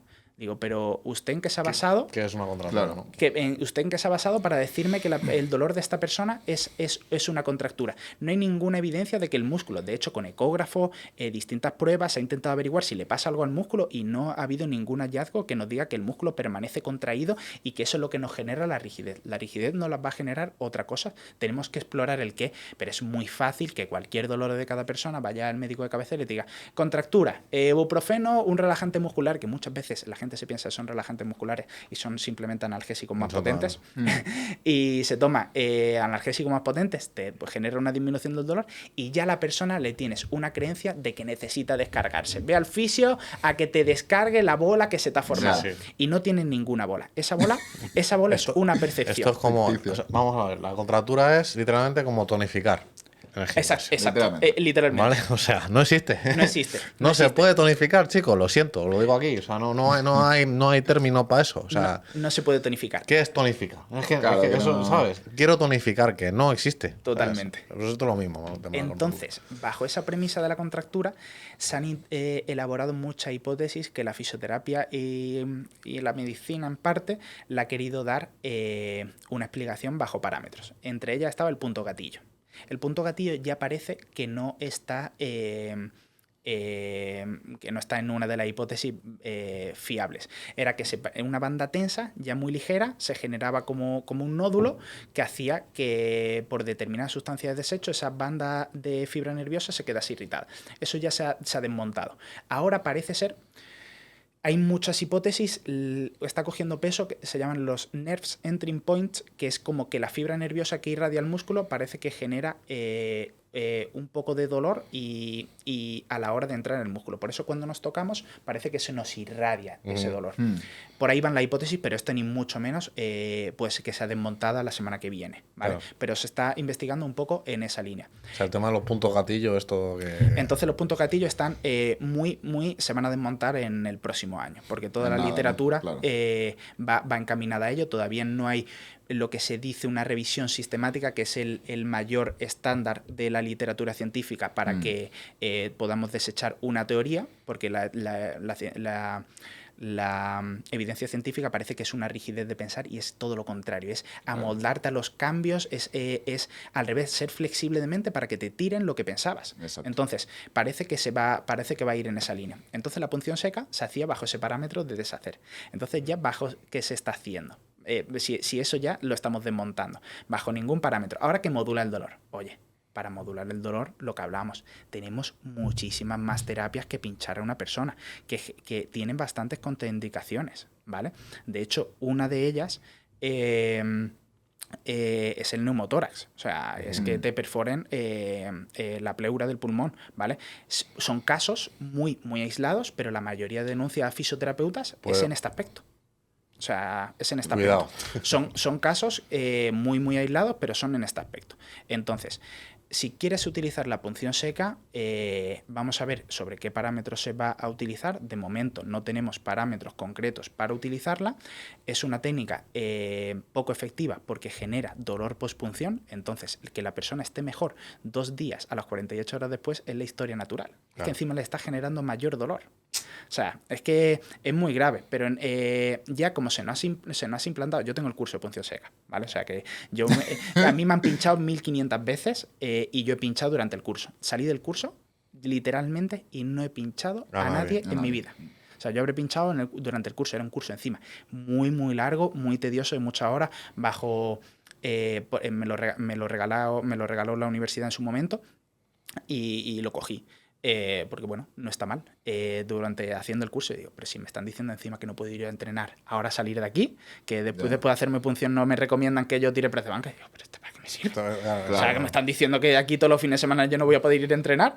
Encima yo cogí un rebote y bueno, encima experimentar todas esas sensaciones de tener dolor después de hacerme ese gesto, porque otras terapias alivian. Por ejemplo, hablamos del masaje y yo ni mucho menos quiero demonizar el masaje, como a lo mejor sí estoy demonizando la punción seca, claro, ¿vale? Pero el masaje puede tener, por supuesto, su cabida y distintas terapias que tienen unas contraindicaciones muy muy bajas si se hacen bajo la premisa adecuada de que no la persona se piense que le estás deshaciendo una bola y que te necesita, ¿vale? Pero la punción seca, el criterio científico es que se va a desechar, tiene las luces contadas, los días contados y no tiene ninguna premisa para ser utilizado. El tema de la acupuntura también, que la gente también, yo creo que muchas veces se confunde, ¿no? El tema de la punción seca con la acupuntura. Ahora explico la diferencia. ¿Qué opinas o sea, obviamente que será una basura también, Pero ¿cuál es la diferencia entre la acupuntura y la punción seca? La punción seca va más profunda, va al nódulo del músculo. De hecho, una de las cosas que se dice de la punción seca es que no debería hacerse sin ecógrafo, imaginaros. O sea, porque es muy poco probable que tú sitúes la aguja donde realmente la quieres situar. Porque es básicamente coger la piel, es súper móvil. O sea, la piel es increíblemente móvil. Entonces tú coges con 2 dedos y pinchas ahí. Tú a la que la sueltas la piel, tú ya no sabes realmente en qué punto está realmente. Tienes que dibujarlo, te enseñan a dibujarlo, te enseñan a poner tensa la piel para que tú realmente estés en la capa superficial que es el músculo y llega profundo. O sea, la punción seca va muy profundo. Se puede hacer punción seca en el piramidal, por ejemplo, que está en el glúteo, que son agujas así. Hostia. Realmente, tú para que llegues a esa distancia en el cuerpo, bajo milímetros de pinchar un nódulo, es como querer lanzar un papelito a una papelera a 15 metros. O sea, es exactamente lo mismo. Estamos hablando de milímetros. Entonces, eso no tiene ninguna premisa. La acupuntura se queda en las capas superficiales de la piel. La piel tiene 3 capas, pues se queda únicamente en las capas superficiales de la piel. Lo único que genera la acupuntura es otra modulación del dolor, que en lenguaje común es efecto placebo. Totalmente. Ya está. Resumiéndolo ahí mucho. Y bajo la evidencia científica, aparte de la actividad física, ¿qué otras prácticas sí que se ha visto que son eficaces? Sin duda, hacer modificaciones en el hábito de vida de la persona. Es decir, ponerse en manos de una persona para ver cuáles son sus condicionantes que le estén haciendo que se lesione de forma recurrente o que tenga dolor crónico. Entonces, hacer una serie de preguntas a la persona y si tú no eres el profesional adecuado porque ves que su esfera psicológica está muy afectada, tú tener un profesional de confianza a quien le derives a esa persona porque ves que la esfera psicológica le está afectando demasiado. Pero a nivel de evidencia científica en la fisioterapia, sin duda, lo que más evidencia tiene, y no me mojo en absolutamente nada más, y va a ser así el resto de los años, es el ejercicio, en sus distintas modalidades. Pero después es acompañar a la persona, establecer un vínculo para que esa persona se sienta acompañada durante el proceso de la lesión.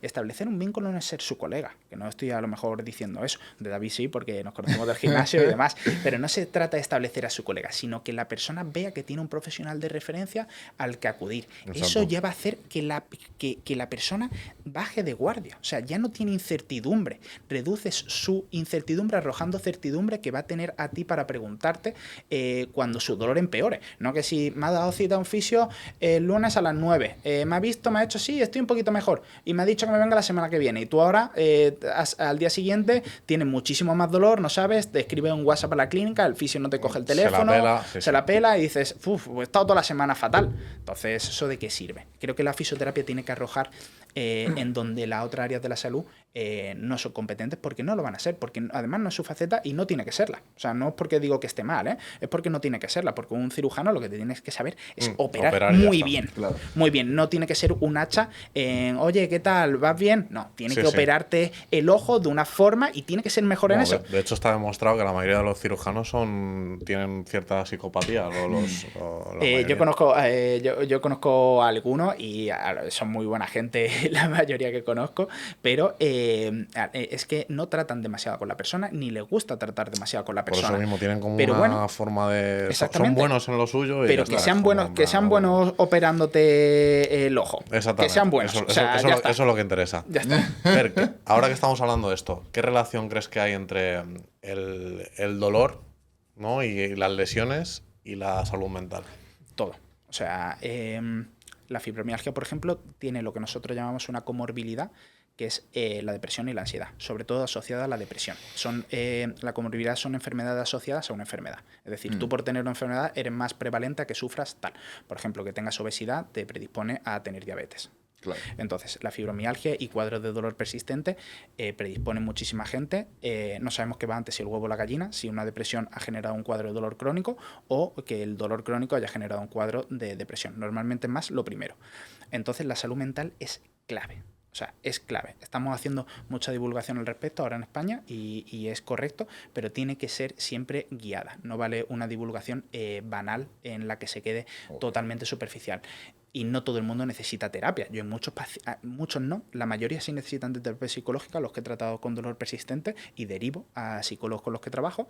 Pero Hay otros cuadros que se me escapan un poco, que yo les paso los cuestionarios y no necesitan esa terapia psicológica porque veo que en su esfera psicológica están muy bien. Pero a lo mejor en su esfera social no están tan bien. Es decir, que no se sientan validados su dolor. Es que estas personas es muy complejo porque es que nadie las entiende. O sea, nadie las entiende. Y nosotros tenemos que arroparlas de alguna manera en la fisioterapia y darles acompañamiento y que se sientan acogidas y que se sientan que estamos validando su dolor. Exacto. Porque es que estar contándole a tu marido constantemente que te duele, a tu marido va a llegar un punto que quizás... ya ni te crea, a lo mejor. Ya ni te crea. Se lo está inventando. Exacto. De hecho, ha habido muchas declaraciones de médicos del dolor es mental. No. A ver, el dolor se produce en unos cambios en el sistema nervioso que hace que esta persona tenga dolor persistente. Eso viene influido por su esfera psicológica, ¿vale? Pero no es que el dolor es mental. El dolor de una persona siempre es real. Siempre. Claro. Siempre. O sea, un sanitario no se puede cuestionar si el dolor de la persona es o no real. Si la persona se está diciendo que tiene dolor, da igual que tú no veas un daño en el tejido. Esa persona tiene dolor y tú tienes que actuar en consecuencia, pero ni planteártelo. O sea, ni planteártelo. Otra cosa puede ser se me pueden ocurrir gente que hace bajas laborales porque se ha doblado un tobillo y se escayola, pero no estamos hablando... Typical Spanish Typical Spanish, pero no estamos hablando de eso. Toda la persona que te diga el dolor, aunque tú no sepas... hay que tenerlo en cuenta y hay que cuál es el hallazgo, tratarlo. hay que tratarlo. Y a nivel de deportistas de élite, que también sabemos que bueno, tienen otro tipo de mentalidad, hemos tenido aquí a varios, ¿no? Tienen otro tipo de forma de enfrentar el dolor y el tema de las lesiones, pero ¿cómo puede afectar una lesión a un deportista de élite? ¿Crees que también puede causarle cierta baja de rendimiento después a un futuro por miedo a 100%, lesionarse? 100%. Toda persona que se ha lesionado tiene miedo a lesionarse otra vez de la misma lesión y va a generar una confianza en esa articulación, en ese músculo para el futuro. Entonces, el fisioterapeuta tiene que estar ahí para darle las herramientas y competencias para que eso no pase desde el primer momento. Eso haciendo un trabajo funcional en que la persona no tenga el foco 100% de su recuperación en su lesión, es clave. ¿Por qué es clave? Porque siempre que nos enfocamos, un deportista, tú imagínate que está al 100% en su peak. De hecho, se suelen lesionar en su peak, en su prime. Eso porque el rendimiento es máximo. Entonces, tú a esa persona, de pronto, del 100, la estás bajando a que ya no puede hacer su actividad diaria y lo que más le gusta, que es entrenar. Entonces, no te enfoques solo en recuperar su lesión. Yo con la gente que trato, que entrena en el gimnasio, por ejemplo, lo que le hago es, David lo sabe, es, vale, la última lesión, ¿se puede decir? Sí, claro. El abductor, pues yo le he hecho las modificaciones necesarias para que, vale, mientras este dolor se va tratando, vamos a seguir mejorando otros aspectos. Puede seguir, vale, vamos a trabajar ahora el isquio, que no tiene tanta afectación, y vamos a darle bastante carga para que puedas progresar. No te centres. Entonces, un deportista a lo mejor tiene una lesión de rodilla, ponte y no puede hacer, si está haciendo MMA, que es lo que nos gusta y entendemos, a lo mejor no le pueden coger llaves de rodillas, pero a lo mejor sí puede hacer boxeo, ¿vale? Entonces, vale, ponlo a hacer boxeo, ponlo a que no pierda su cardio y que no se enfoque solo en ese periodo en recuperarse de su dolor, porque va a generar demasiado foco en la lesión que después le puede ser perjudicial cuando quiera volver a la práctica. Exactamente. Sí, que genera ese miedo, ¿no? Constante. Ese miedo constante, que todos los tenemos. O sea, hay que hablar de los miedos que todos tenemos, y todos tenemos, y uno de ellos, y que yo, todo el mundo que he tratado, es cuando salir de la lesión, es volver a lesionarse de la misma. Claro. De hecho, cuando has tenido una lesión, es normal, justo lo que tú comentas, que tengas un cierto miedo, pero eso puede... Porque siempre que, imagínate que te has lesionado haciendo un peso muerto y te has lesionado las lumbares, por ejemplo. Cuando vayas a volver a hacer un peso muerto, vas a como prestarle más atención a esa zona. Exacto.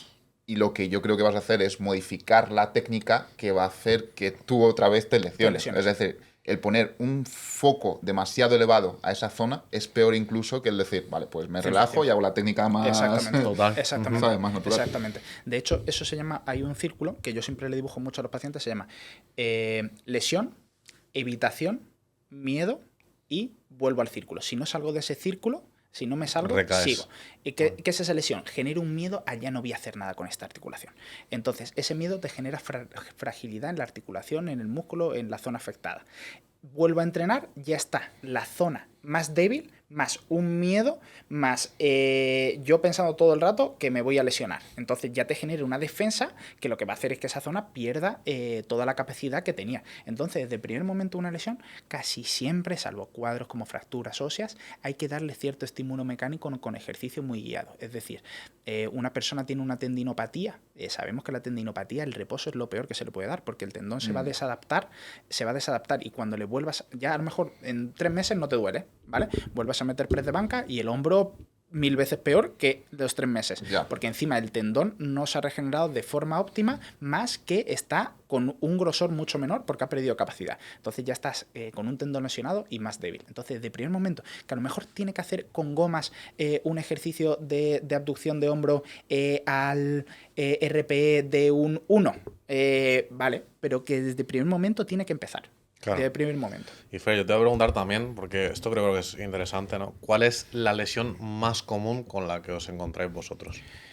Sin duda, un fisioterapeuta, creo por prevalencia que es el dolor lumbar. El dolor lumbar, que no me equivoco con los datos, creo que sí lo puedo arrojar, es la causa de baja laboral mayor en el mundo por encima del resfriado común. Qué locura. O sea, o sea, no sé si Joder. si os resfriáis 3 veces al año a lo mejor, pues que a lo mejor es mucho, pero que el dolor lumbar genera más incapacidad que el resfriado. La gente antes del COVID, con un resfriado, el primer día, si no tenías fiebre, pa'lante. Pa'lante. Entonces el dolor lumbar genera una discapacidad alucinante y la persona no va a ir a su puesto de trabajo hasta que ese dolor no esté solventado. Y si es un trabajo físico, esas bajas se prorrogan durante años, como ese trabajo sea estable, digamos, que te permita estar en nueva baja, que eso es lo que hablamos de los recursos, bajos recursos y cómo volvemos todo, no sé si enlazáis. Sí. Una persona que tenga un buen puesto de trabajo, no es pero un funcionario que sabe que no puede ir, si no va a trabajar, va a tener ese apoyo constante, no es lo mismo que una limpiadora, que la empresa a la que se siente un poco mejor va a volver y ha dicho, hostia, esta se ha tirado 6 meses antes, me lo va a volver a hacer, a la que vuelve, la largo. A chuparla. ¿Sabes? Sí. Entonces, el dolor lumbar diría que es la patología más predominante, después el dolor cervical, son como las más predominantes. Esas dos. ¿A qué se deben, tú crees? En plan, también, porque esto es importante, ¿no? Puede ser también a una falta de ejercicio y que no haya también una educación acerca de esto y por eso se produce esa lumbalgias y esos dolores cervicales. Yo, como he estudiado INEF, creo que el peso de la educación física en el sistema de educación tiene que ser muchísimo mayor. ¿Por qué? Porque y la educación física es explicar todas estas cosas, porque esa persona, si tú le explicas lo importante que va a ser el ejercicio a lo largo de su vida, económicamente al sistema público de salud le va a generar un descenso de recursos, o sea, va a poder destinar esos recursos a personas que realmente lo necesitan no a todas las personas con dolor lumbar y dolor cervical que lo van a tener a lo largo de su vida, generando bajas y generando impedimento en el sistema público, porque encima a los médicos no les apetece mucho tratar a esa persona con dolor crónico, con dolor persistente lumbar. Entonces, hay que educar muchísimo a las personas en el dolor. Hay que dar unos conocimientos básicos que las personas no tienen. De hecho, el Colegio de Fisioterapeutas de Madrid ahora está haciendo una divulgación por los colegios que va relacionado con todo esto, porque vemos que hay muchísima carencia de aquí al futuro. Una de las bases, y así muy a grosso modo que podemos hacer, es que todo el mundo debe entrenar fuerza, ¿vale? En diversos cuadros hay que ver cómo esta fuerza se enlaza, porque no a todo el mundo le gusta levantar hierros como a nosotros, claro. ¿vale? Y eso hay que asimilarlo. Punto. Sí. A mí me ha gustado mucho pensar que mi madre con 65 años va a ir al gimnasio a hacer peso muerto, pero la idea es que ellos tienen ya unos pensamientos preconcebidos de que esto no va a ser del todo viable. Sí. Entonces, pues hay que ver cómo se integra ese entrenamiento para mejorar la calidad de vida personal adaptado a ella. Ese entrenamiento, a lo mejor más dinámico, un poco más colorido o determinante a cada persona, va a tener como pilar fundamental la fuerza. Claro. Que a lo mejor no se vea que está levantando peso muerto Pero con una barra, pero a lo mejor está haciendo puente de glúteo con una pierna y con un saco aquí. No sé si me explico. Sí, O sí. una sentadilla a la silla con una bola aquí, Ya. que a lo mejor no está haciendo sentadilla con barra. Yo, claro, teniendo en cuenta esto, yo creo que también a lo mejor en las futuras generaciones, ¿no? Ya que ahora yo creo que los chavales, la mayoría no, pero un porcentaje muy alto sí que entrenan fuerza y están, Sí. aunque sea por las razones que sean. ¿Tú crees que esto puede disminuir en un futuro el tema este de la lumbalgia y de estos dolores cervicales? 100%. ¿no? 100%. Si sigue el auge del fitness como está, que no estamos alimentando todo de ello porque está en auge ahora mismo, esto va a repercutir en una mejora, sin duda, de la salud futura de las personas. Ahora bien, esa salud ahora mismo estamos viendo como, por ejemplo, ahora el running justo hay otro pic de Hemos moda. hablado de ello también. Sí. ¿no? Que está el running de peak, en el peak. Mucha gente está iniciándose a correr. Vamos a ver. Hay que generar ciertas adaptaciones primero para que tú, desde hace 2 años que no corres y estás trabajando en una oficina, tú puedas empezar a correr, porque nos están llegando muchos lesionados en ese aspecto. Entonces hay que hacer una adaptación y educar a las personas en cómo hacer esa adaptación. A lo mejor esa adaptación es recurrir a un profesional y que te lleve el entrenamiento, no de por vida, porque a lo mejor no te sientes cómodo con que una persona, tú eres más, vas por libre sí, y te apetece salir a correr cuando te dé la gana, pero a lo mejor es que te tienen que enseñar ciertos conocimientos básicos de tienes que entrenar fuerza 2 días por semana. A lo mejor ya que corres es que me gusta entrenar al aire libre. Vale, pues ve al parque de barras de tu casa y tienes que hacerme unas planchas y demás, porque si no la lumbar, si tú vas a meter kilómetros, vas a meter carrera, se va a resentir. La tibia, la periostitis tibial, lesión típica de corredor, se va a resentir. La rodilla, cadera. Tienes que entrenar fuerza para cualquier deporte. Para cualquiera. Para cualquiera. Hasta para la gimnasia Digamos olímpica. que la fuerza sería como la base de tu casa. La base de Luego la lo casa. demás ya metes los muebles. La que base tú de la quieras. casa y después ya van metiendo los muebles. Lo curioso es que antes también había ese prejuicio, ¿no? De que no entrenes fuerza porque te vas a lesionar. Sí. Y ahora se está viendo que muchos deportes son más lesivos que el entrenamiento de fuerza Eso y es. que se apoyan al entrenamiento de fuerza para prevenir lesiones. lesiones. Incluso 100%. el sedentarismo, ¿no? Es más peligroso, incluso. O sea, Si piensas, el otro día vi una frase de un fisioterapeuta que se llama Adam Menkins: si piensas que levantar pesas es peligroso, prueba a no hacerlo y ser frágil. Ya. efectivamente. O sea, lo decía en inglés, pero básicamente te dice cómo es ir a la deriva respecto a no tomar el control de tu salud. O sea, si tú te haces fuerte y robusto, el entrenamiento es un estrés, que tu cuerpo va a adaptarse para generar adaptaciones para lo que le venga en el futuro. Te estás preparando para el estímulo que le venga en el futuro. Entonces, si tú con tu lumbar estás levantando 100 kilos, cuando te tengas que coger una maleta de 50, es que lo vas a hacer, no se va a alarmar. Ahora, si tú eres la primera vez que haces un gesto de extensión lumbar cuando coges una maleta, tu cuerpo es que va a decir... Te partes. Entonces, esa progresión tiene que ser clave. O sea, la gente tiene que entrenar fuerza y eso es una receta universal que esperemos que poco a poco, no sé cómo, y estamos viendo a los fisioterapeutas la receta, se integre dentro del sistema público de salud. Claro. Porque a nivel político lo que interesa solo es gestionar el dinero, pero es que se han hecho muchísimos estudios que sabemos que si se mete este factor, lo que se va a reducir es el gasto médico. Por tanto, los médicos van a tener mucho más tiempo para tratar lo que de verdad quieren tratar, necesitan tratar, y no saturar el sistema, y las personas van a estar más contentas porque van a requerir menos tratamientos. Exactamente. Pero también hace falta más formación en el sistema sanitario, porque ves todavía muchos médicos que demonizan el entrenamiento de fuerza. 100%. Es como, tienes más de cierta edad, no entrenes. Estás 100%. embarazada, no entrenes. 100%. Eres esto, no entrenes. Y es como... Está ¿sabes? cambiando, los médicos más jóvenes ya están Claro. cambiando muchísimo esa película, pero 100% que yo estoy harto de familiares que me dicen, no, es que el médico me ha dicho que no coja peso. Pues Ya. es que tienes 60 años, ¿qué es no coger peso? Es que Ahí no vas a poder está. coger a tu nieto. O sea, no vas a poder Ahí coger a está tu el nieto. tema. Ahí está el tema. No puede ser. Es muy fácil dar esos mensajes alarmistas. Ellos se basan en el modelo biomédico. Es decir, hay un daño, no hago nada para no estresar ese daño. ¿Vale?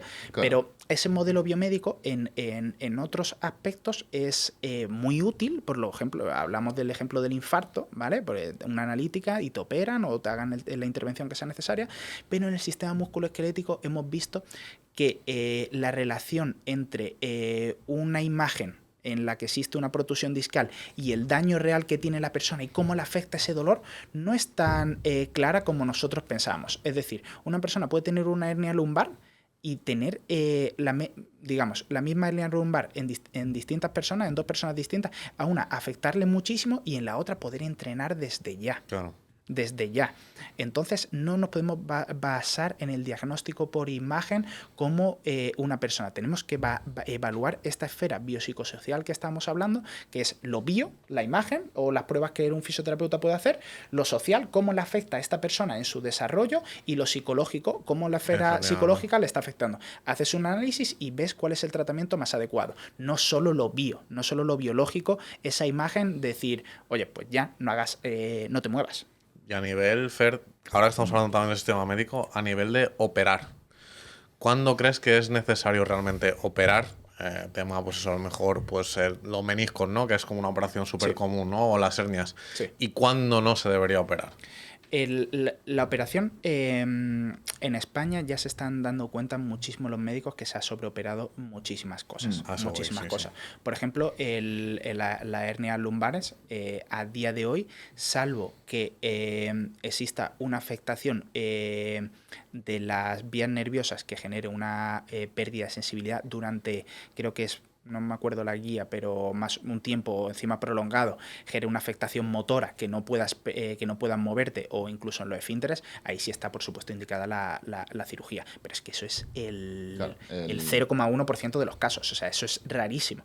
En los otros casos se van a venir mucho más beneficiados del tratamiento conservador, que es fisioterapia y ejercicio, para salir de esa lesión, y en un futuro van a tener menos riesgo de sufrir dolor lumbar.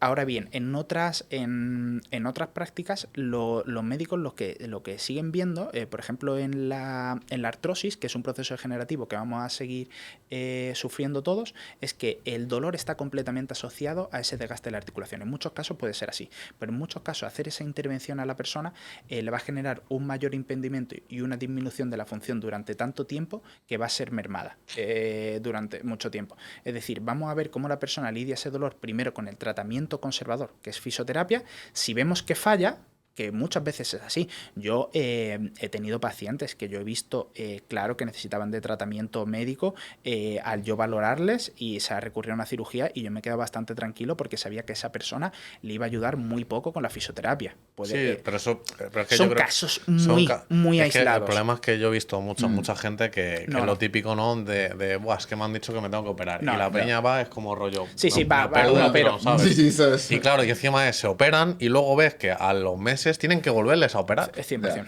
100%. Y ¿sabes? Muchas veces que esa operación de, por ejemplo, el dolor lumbar les repercute en la función, y le dicen, no, ya es que usted no puede doblar la espalda como antes.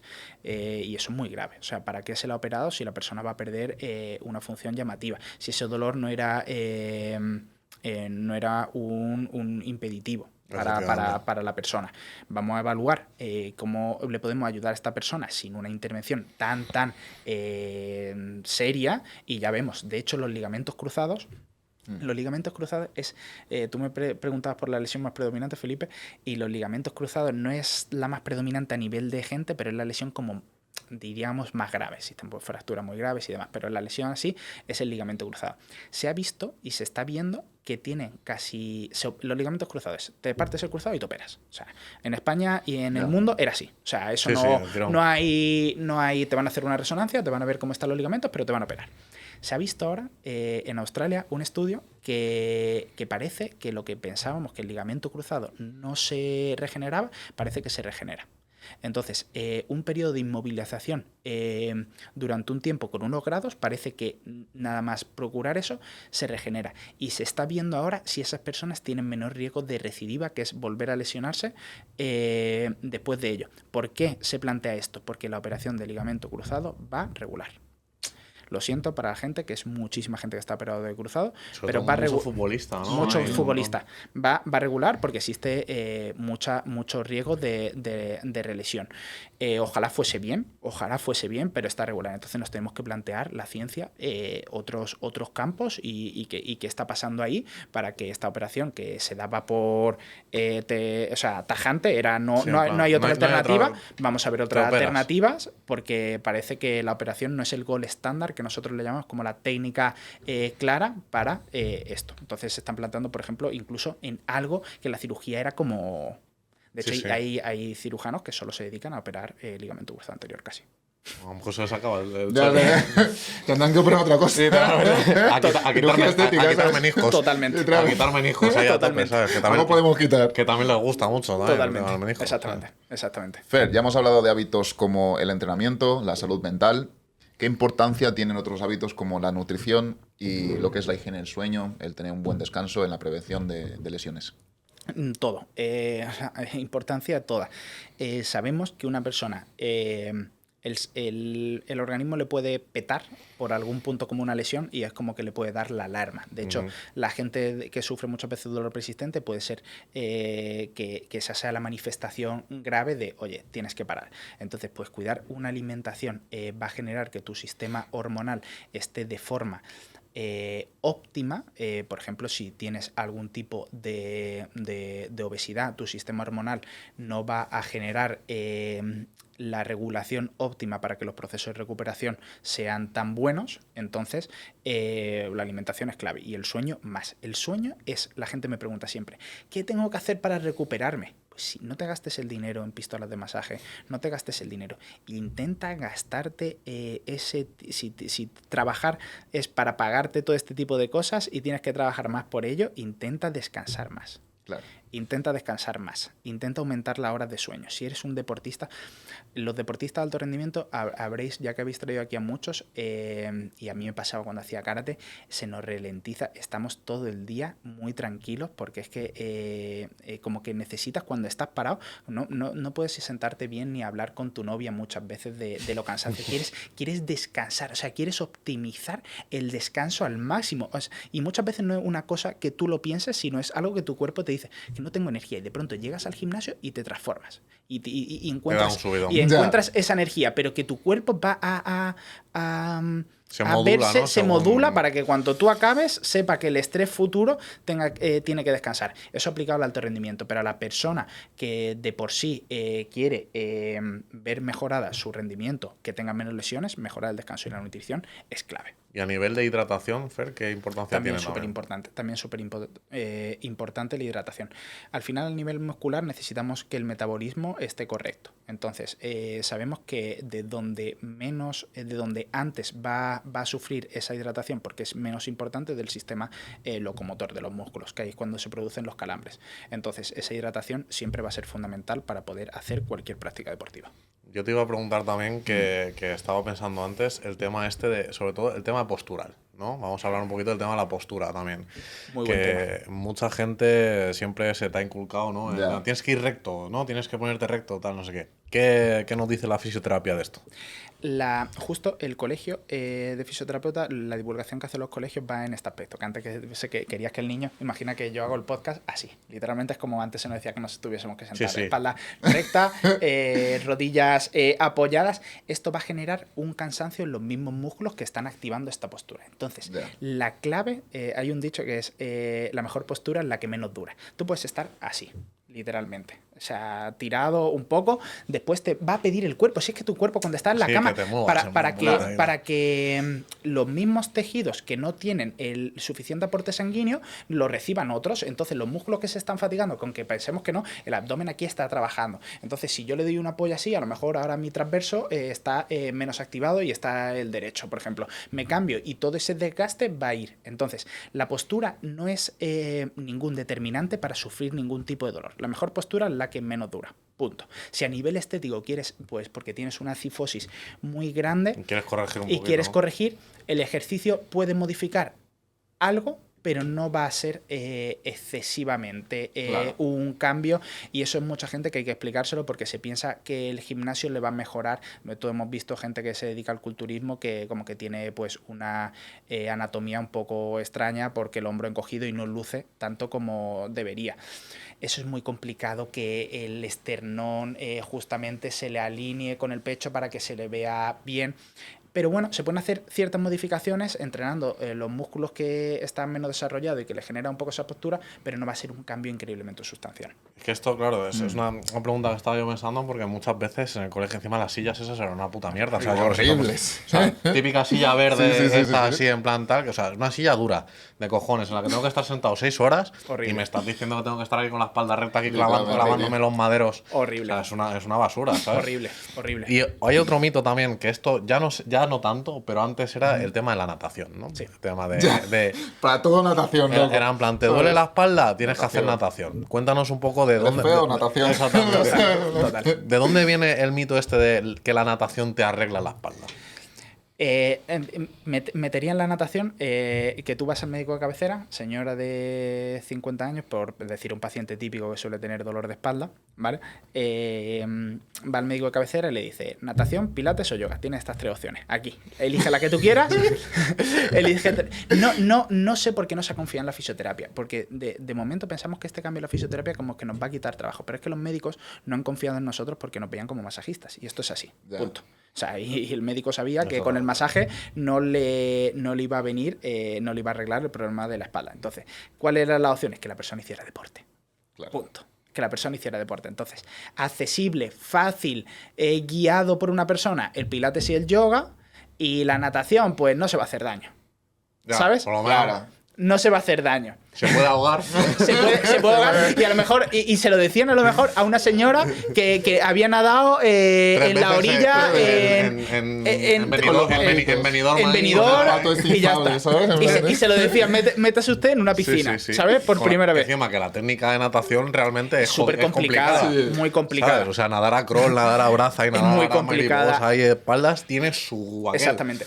Entonces, lo que hay que hacer ejercicio, en general, si te gusta hacer yoga, haz yoga. Si te gusta hacer pilates, haz pilates. Si te gusta hacer natación, hazlo. Pero para tu dolor de espalda, lo que tienes que derivarte del médico o acudir es a un profesional que te guíe en el proceso, y va a haber muchos ejercicios y muchas modificaciones que son mucho mejores que hacer natación por modo global. Lo que pasa es que ya es al nivel que hemos llegado de que una persona que no se mueve y genera ese dolor, a la mínima que se mueva va a generar beneficio. Entonces, pues ya apuntar la natación puede que genere un beneficio. Pero se sabe que incluso distintos estilos de natación pueden repercutir la carga mayor carga en la lumbar. Por ejemplo, en el crawl van las piernas como arqueadas. Entonces, pues bueno, hay en pacientes que a lo mejor eso sí le puede venir bien, pero hay en pacientes que eso le puede venir incluso peor. Y luego, Fer, ¿existen realmente ejercicios lesivos? Hablando del mundo del gimnasio.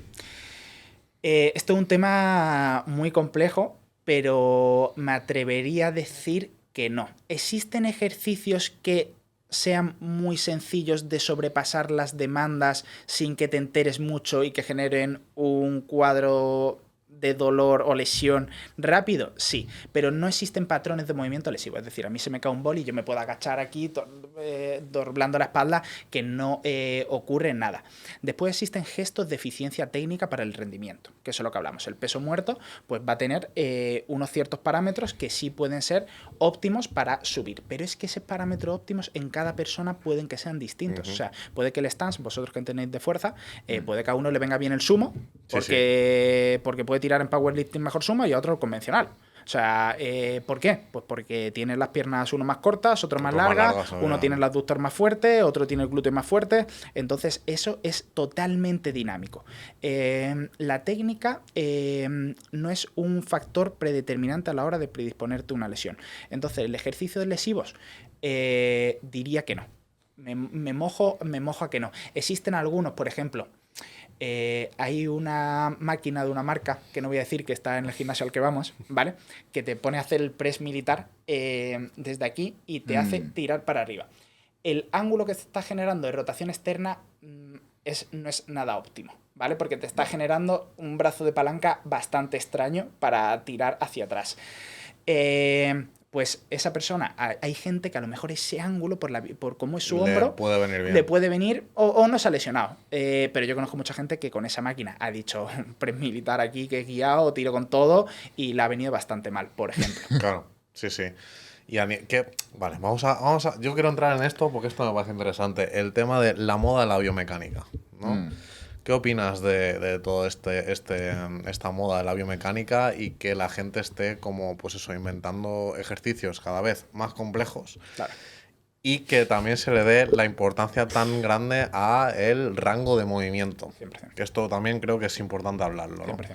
Esto es súper interesante. Lo único que quiero hacer un matiz antes de entrar en esto, que va con la pregunta anterior y con esta, es que la técnica no te va a predisponer a la lesión. Ahora bien, la biomecánica para la hipertrofia muscular. Si no hemos pasado en los estudios que son por electromiografía, esta electromiografía se sabe que a misma gesto de flexión de brazos en el suelo, por mover el electromiógrafo 1 centímetro, ya la activación va a cambiar muchísimo. Entonces los estudios son muy pobres. Ahora bien, asimilar que esa electromiografía te va a generar más ganancias en hipertrofia es erróneo, porque no a mayor activación se genera mayor hipertrofia, porque depende de unos factores muchísimo más complejos y más globales, sobre todo, no solo de la capacidad del músculo de activarse. Y además habría que ver si esa capacidad de activarse, la electromiografía está validada para ello, porque yo diría que no diría que es un gol estándar en medición de que un músculo pueda activarse. Ahora bien, toda esta moda de la biomecánica viene bajo los parámetros de que tú vas a generar una mayor hipertrofia con esa técnica. Sobre todo parten de que la sensación es partir de un estiramiento, casi todos los ejercicios, por la complejidad de que se intenta vender, que tú partes de un estiramiento y vas a tener una sensación mayor al hacer el ejercicio y una quemazón mayor. Eso no va a generar una mayor hipertrofia. Si esa es la base para... Ahí lo lleváis. Es que yo lo siento mucho. Es que estoy hasta la polla, tío. Sí. Es que yo esto lo digo. Luego ves a Tom Platz Estoy así haciendo... exactamente. Y con tío. un cuádriceps así, Es loco. que estoy hasta el nabo, tío, porque es que no tiene sentido, tío, que un notas necesite un banco, tres poleas, 2 mierdas de estas de las tobilleras, tío, para dársela a la muñeca para tirar de no sé qué, tío. 100%. Que os estéis quietos, tío. 100%. No sabéis ni hacer una elevación lateral. Exactamente. Y estáis aquí inventando mierdas, tío. Exactamente. O sea, esa análisis de la biomecánica viene, y entramos en un poco de chicha, de querer darle una complejidad excesiva al gimnasio y denominarnos expertos en cosas que a lo mejor son simples. A lo mejor es que los expertos deberíamos de ser en otros campos que no están tan abiertos, pero a lo mejor queremos darnos esa complejidad de experto en biomecánica cuando no tiene validación en el movimiento. ¿Qué es clave para que un ejercicio sea bueno para la hipertrofia? Si estamos hablando de eso, que es donde la biomecánica es como hasta ahora de moda, que tú puedas progresar en él. Entonces, cuando tú te estanques en un ejercicio, cambia a otro que tenga que no lo hayas estado haciendo y que puedas progresar. ¿Es básico? Sí, o sea, esto lo sabéis vosotros porque es muy básico. ¿La biomecánica en cuanto a gesto te puede aportar cierto porcentaje de ejecución técnica? Sí. Ahora, se sabe, y esto hay estudios, que tú por trampear, ahora se basa en no trampear. Vamos a ver. Si tú por trampear, cuando estás llegando a un RIR 0, que es cuando te quedan... ya estás cerca del fallo. Vas a fallar. Si tú por trampear ligeramente generas una repetición más, es posible que estés más cerca del fallo, por lo que vas a tener mayores ganancias. Si tú por hacer un gesto al milímetro no vas a tirar con una repetición más y la ejecución es tan complicada, no vas a poder generar las mismas adaptaciones porque te vas a estancar muchísimo más rápido en el ejercicio. Te vas a estancar mucho más rápido. Entonces, no hay que complejizar tanto los ejercicios. No se trata ni mucho menos de eso. O sea, creo que también es que al haberse puesto tan de moda el tema de las redes y el enseñar un poco los ejercicios que haces y tal, es como necesito crear algo más. Mira, que sea más vistoso, ¿sabes? Para que la peña me dé like, ¿sabes? Para vender. Os voy a comentar mi caso. Yo subo casi todo contenido de fisioterapia porque antes quería hacerlo como un poco más de fisioterapia para la gente. Tío, me encanta el contenido que haces entrenando. Le digo, tío, si es que yo entrenando llevo haciendo pesos muertos, press de banca y sentadilla, los básicos durante muchísimo tiempo, y después hago máquinas que son bastante sencillas, por decirlo de algún modo. Que está súper guay, que quede que estoy haciendo un ejercicio súper complejo, pues a ver quién más. ¿sabes? Efectivamente. Pero la realidad es que yo no lo hago. O sea, yo no estoy aplicando esos ejercicios excesivamente complejos. Entonces, ojo con querer aparentar en Instagram cuando a ver si es de verdad la gente está tirando. De hecho, la gente que es culturista buena sigue haciendo los ejercicios que hacemos. Se pueden hacer ciertas modificaciones, pueden haber. Pero yo creo que ahí entra también el factor aburrimiento, ya, sí, ¿sabes? el factor aburrimiento. Voy a cambiar un poquito para variar. Exactamente, y se ¿sabes? pueden hacer ciertas modificaciones que en determinados momentos, sí, a nivel biomecánico, pues por eso, por determinado aburrimiento, si el entrenamiento para ti es eso, porque te genera como mucho estancamiento, a mí no. A mí yo soy ABCD y me siento cómodo haciendo esto. ¿Vale? Sí. Pero hay gente que no. Entonces, pues si eso te va a generar una mayor adherencia, pues también te puede venir bien a ese Y a nivel de rango de movimiento, el rango óptimo de movimiento, Fer, ¿qué opinas tú? Porque siempre está la típica, ¿no? De, no, tienes que bajar más, tienes que estirar más, tal. Yo, por ejemplo, por mí, que yo me conozco muy bien, tengo unas extremidades muy largas, unas palancas bastante largas, sobre todo en la pierna, y yo hay ciertos ejercicios que si bajo de más, ya me lesiono. Claro. Y a la vista está, tú lo sabes bien, que por ejemplo el aductor y tal, lo tengo fuerte, pero si hago mucho estiramiento, se me va a tomar por culo. ¿Qué opinas de esto? Por ejemplo, el powerlifting tira sentadilla hasta los 90 grados de flexión de rodilla. Entonces, bajar más de ahí es un gesto deportivo que no tiene mucho sentido si estás tirando sentadilla, porque ya no te vas a poder elevar tanto peso. Pero depende para qué y bajo qué contextos jugar con el rango de movimiento es clave. Jugar con el rango. Hay gente que por nivel de funcionalidad, estamos hablando de que yo le pongo la preparación física a un peleador de MMA y a lo mejor sí le interesa trabajar cierto rango de movimiento a rango completo porque es que le van a llevar su extremidad ahí o tiene que generar patrón de fuerza. A nivel de hipertrofia, si va la pregunta más por hipertrofia, no se va a ver una mayor hipertrofia por aumentar tu rango de movimiento 5 grados. Es más simple todo. Hay veces que es mucho más complejo, como estamos hablando del tema del dolor, y os lo decía, y hay muchas veces que el tema es más simple. Y punto. Sí, pues estamos rompiendo muchos mitos rotos aquí. Claro, sí, muchísimo. Con el tema de los estudios que has mencionado, el tema de la electromiografía, pasa mucho que a veces los estudios cogen endpoints que no son como, por así decirlo, importantes. ¿A qué me refiero? Yo me acuerdo que cuando hice el TFG sobre la relación que había entre la vitamina K y la calcificación vascular. ¿Vale? Es verdad que la vitamina K pues sí que inhibía una proteína, que es la MGP, que tiene correlación con lo que es la calcificación vascular.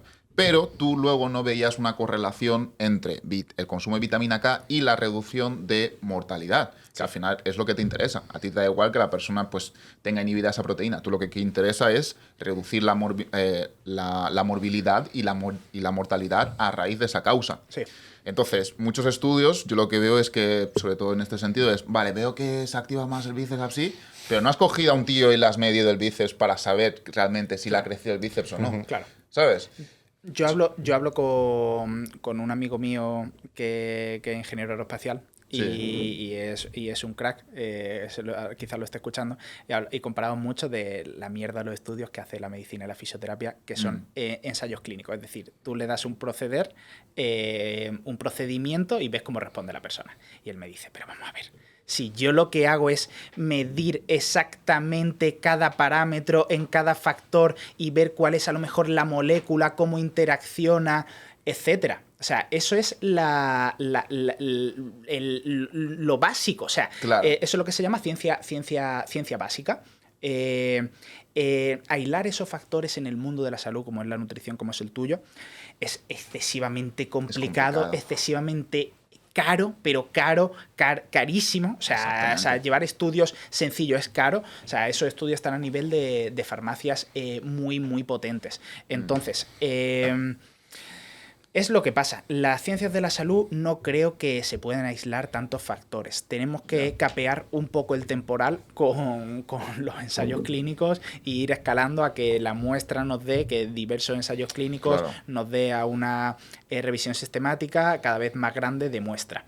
Pero es muy complicado aislar factores en el mundo de sanitario, en el mundo de la nutrición o en el mundo del entrenamiento. Ojalá fuese ciencia básica y decir, vamos a meter press de banca y vemos exactamente la molécula que activa en el pectoral para que... Hay factores así, pero son a nivel... ciencia básica es a nivel ya de ratones, que es donde puede hacer esas cosas. De hecho, se aísla porque entra incluso el factor ético de que hay cosas que no te puedes entrar en una persona a analizar, porque tienes que hacerle una biopsia. Exactamente. Claro.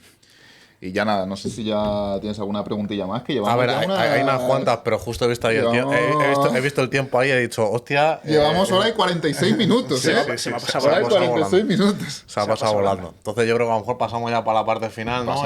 Y dejamos el resto de mitos para otro episodio. Que además, cuando queráis vuelvo. Creo que puede ser muy interesante porque hemos roto muchos mitos aquí hoy. Muchísimos. Vamos a hacer las preguntas finales que siempre nos tiramos aquí 15 minutos este y yo. Pero Fer, exactamente. Yo tengo una pregunta que siempre hago, ¿vale? A todos los invitados, si habéis visto el podcast ya lo sabes cuál es, que es, si tu vida fuese una mesa, ¿cuáles serían las patas de esa mesa? Sin duda el amor, o sea, el amor hacia la familia, hacia tu pareja, hacia tus amigos, es para mí lo que me mueve absolutamente. El creer que tiene el creer que tiene un fin, el que estás aquí por algo, creo que también un propósito, ¿no? Un propósito en la vida. Creo que tener una guía de ese propósito que puede incluso ir cambiando lo que hablamos, no hay que tener rigidez mental en este aspecto, pero es clave.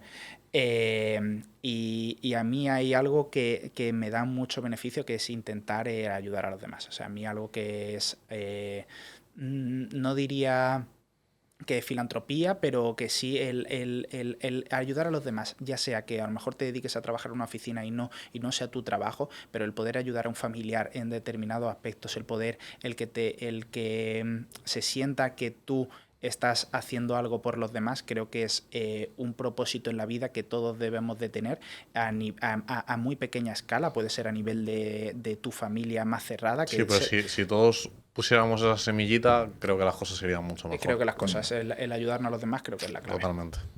Luego, Fer, otra pregunta. Top 3 libros. Top 3 libros. Sinceramente, quedaría muy bien que soy de leer fuera de mi campo, pero es que todo lo que leo es mi campo.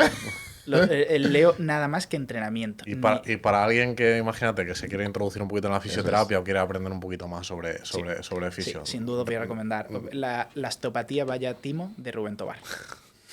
¿Vale? Justamente ahí me lo habéis puesto bastante a huevo. ¿Vale? Ese te da no solo para criticar la osteopatía y todos los principios sino hacerte replantearte tu pensamiento crítico acerca de lo que haces, por qué lo haces, cómo lo haces y qué es de verdad la fisioterapia. Creo que ese libro es un libro muy dinámico además, porque te entra como un poco en la crítica en ese aspecto y encima te da bastante herramienta a establecer ese pensamiento crítico que para cualquier persona que se dedica a esto es necesario.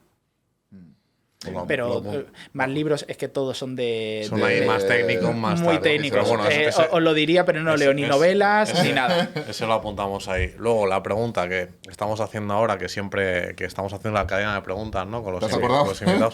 Sí, o sea, la voy a reformular un poco, pero me he acordado. Vale. Me he acordado. Que la hizo Maite en el anterior, es ¿cuál ha sido tu peor momento a nivel mental y si has tenido alguna depresión o has sufrido ansiedad y tal?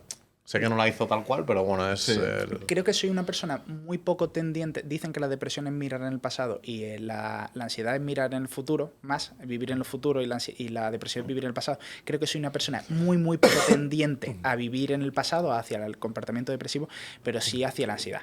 Entonces, el periodo de ansiedad, de mucho estrés, sí he tenido. Por ejemplo, dicen que está la depresión post-carrera, cuando uno acaba la carrera, que es hacia dónde vas, trabajo para otro, me dedico yo a trabajar en lo mismo. Ese periodo me generó mucho estrés, pero la verdad que no he tenido ningún periodo mental excesivamente de estar encerrado en casa. La verdad que todo, pero sí, periodos de estrés, sobre todo de estrés, sí he tenido. Sí, porque es una persona a nivel mental, digamos, que estable, ¿no? Que nunca has tenido así. Diría, la verdad que ahora la salud mental está, pero la verdad es que he tenido bastante estabilidad. Sobre todo me ha venido muy bien, y lo recalco quizás en esto, tener ahí sí que pilares cuando todo va mal, donde Apoyarte, ¿no? Salir de la zona de confort está muy bien decirlo, pero que tener también pilares estables a lo largo de tu vida y en mí ha sido el entrenamiento, siempre.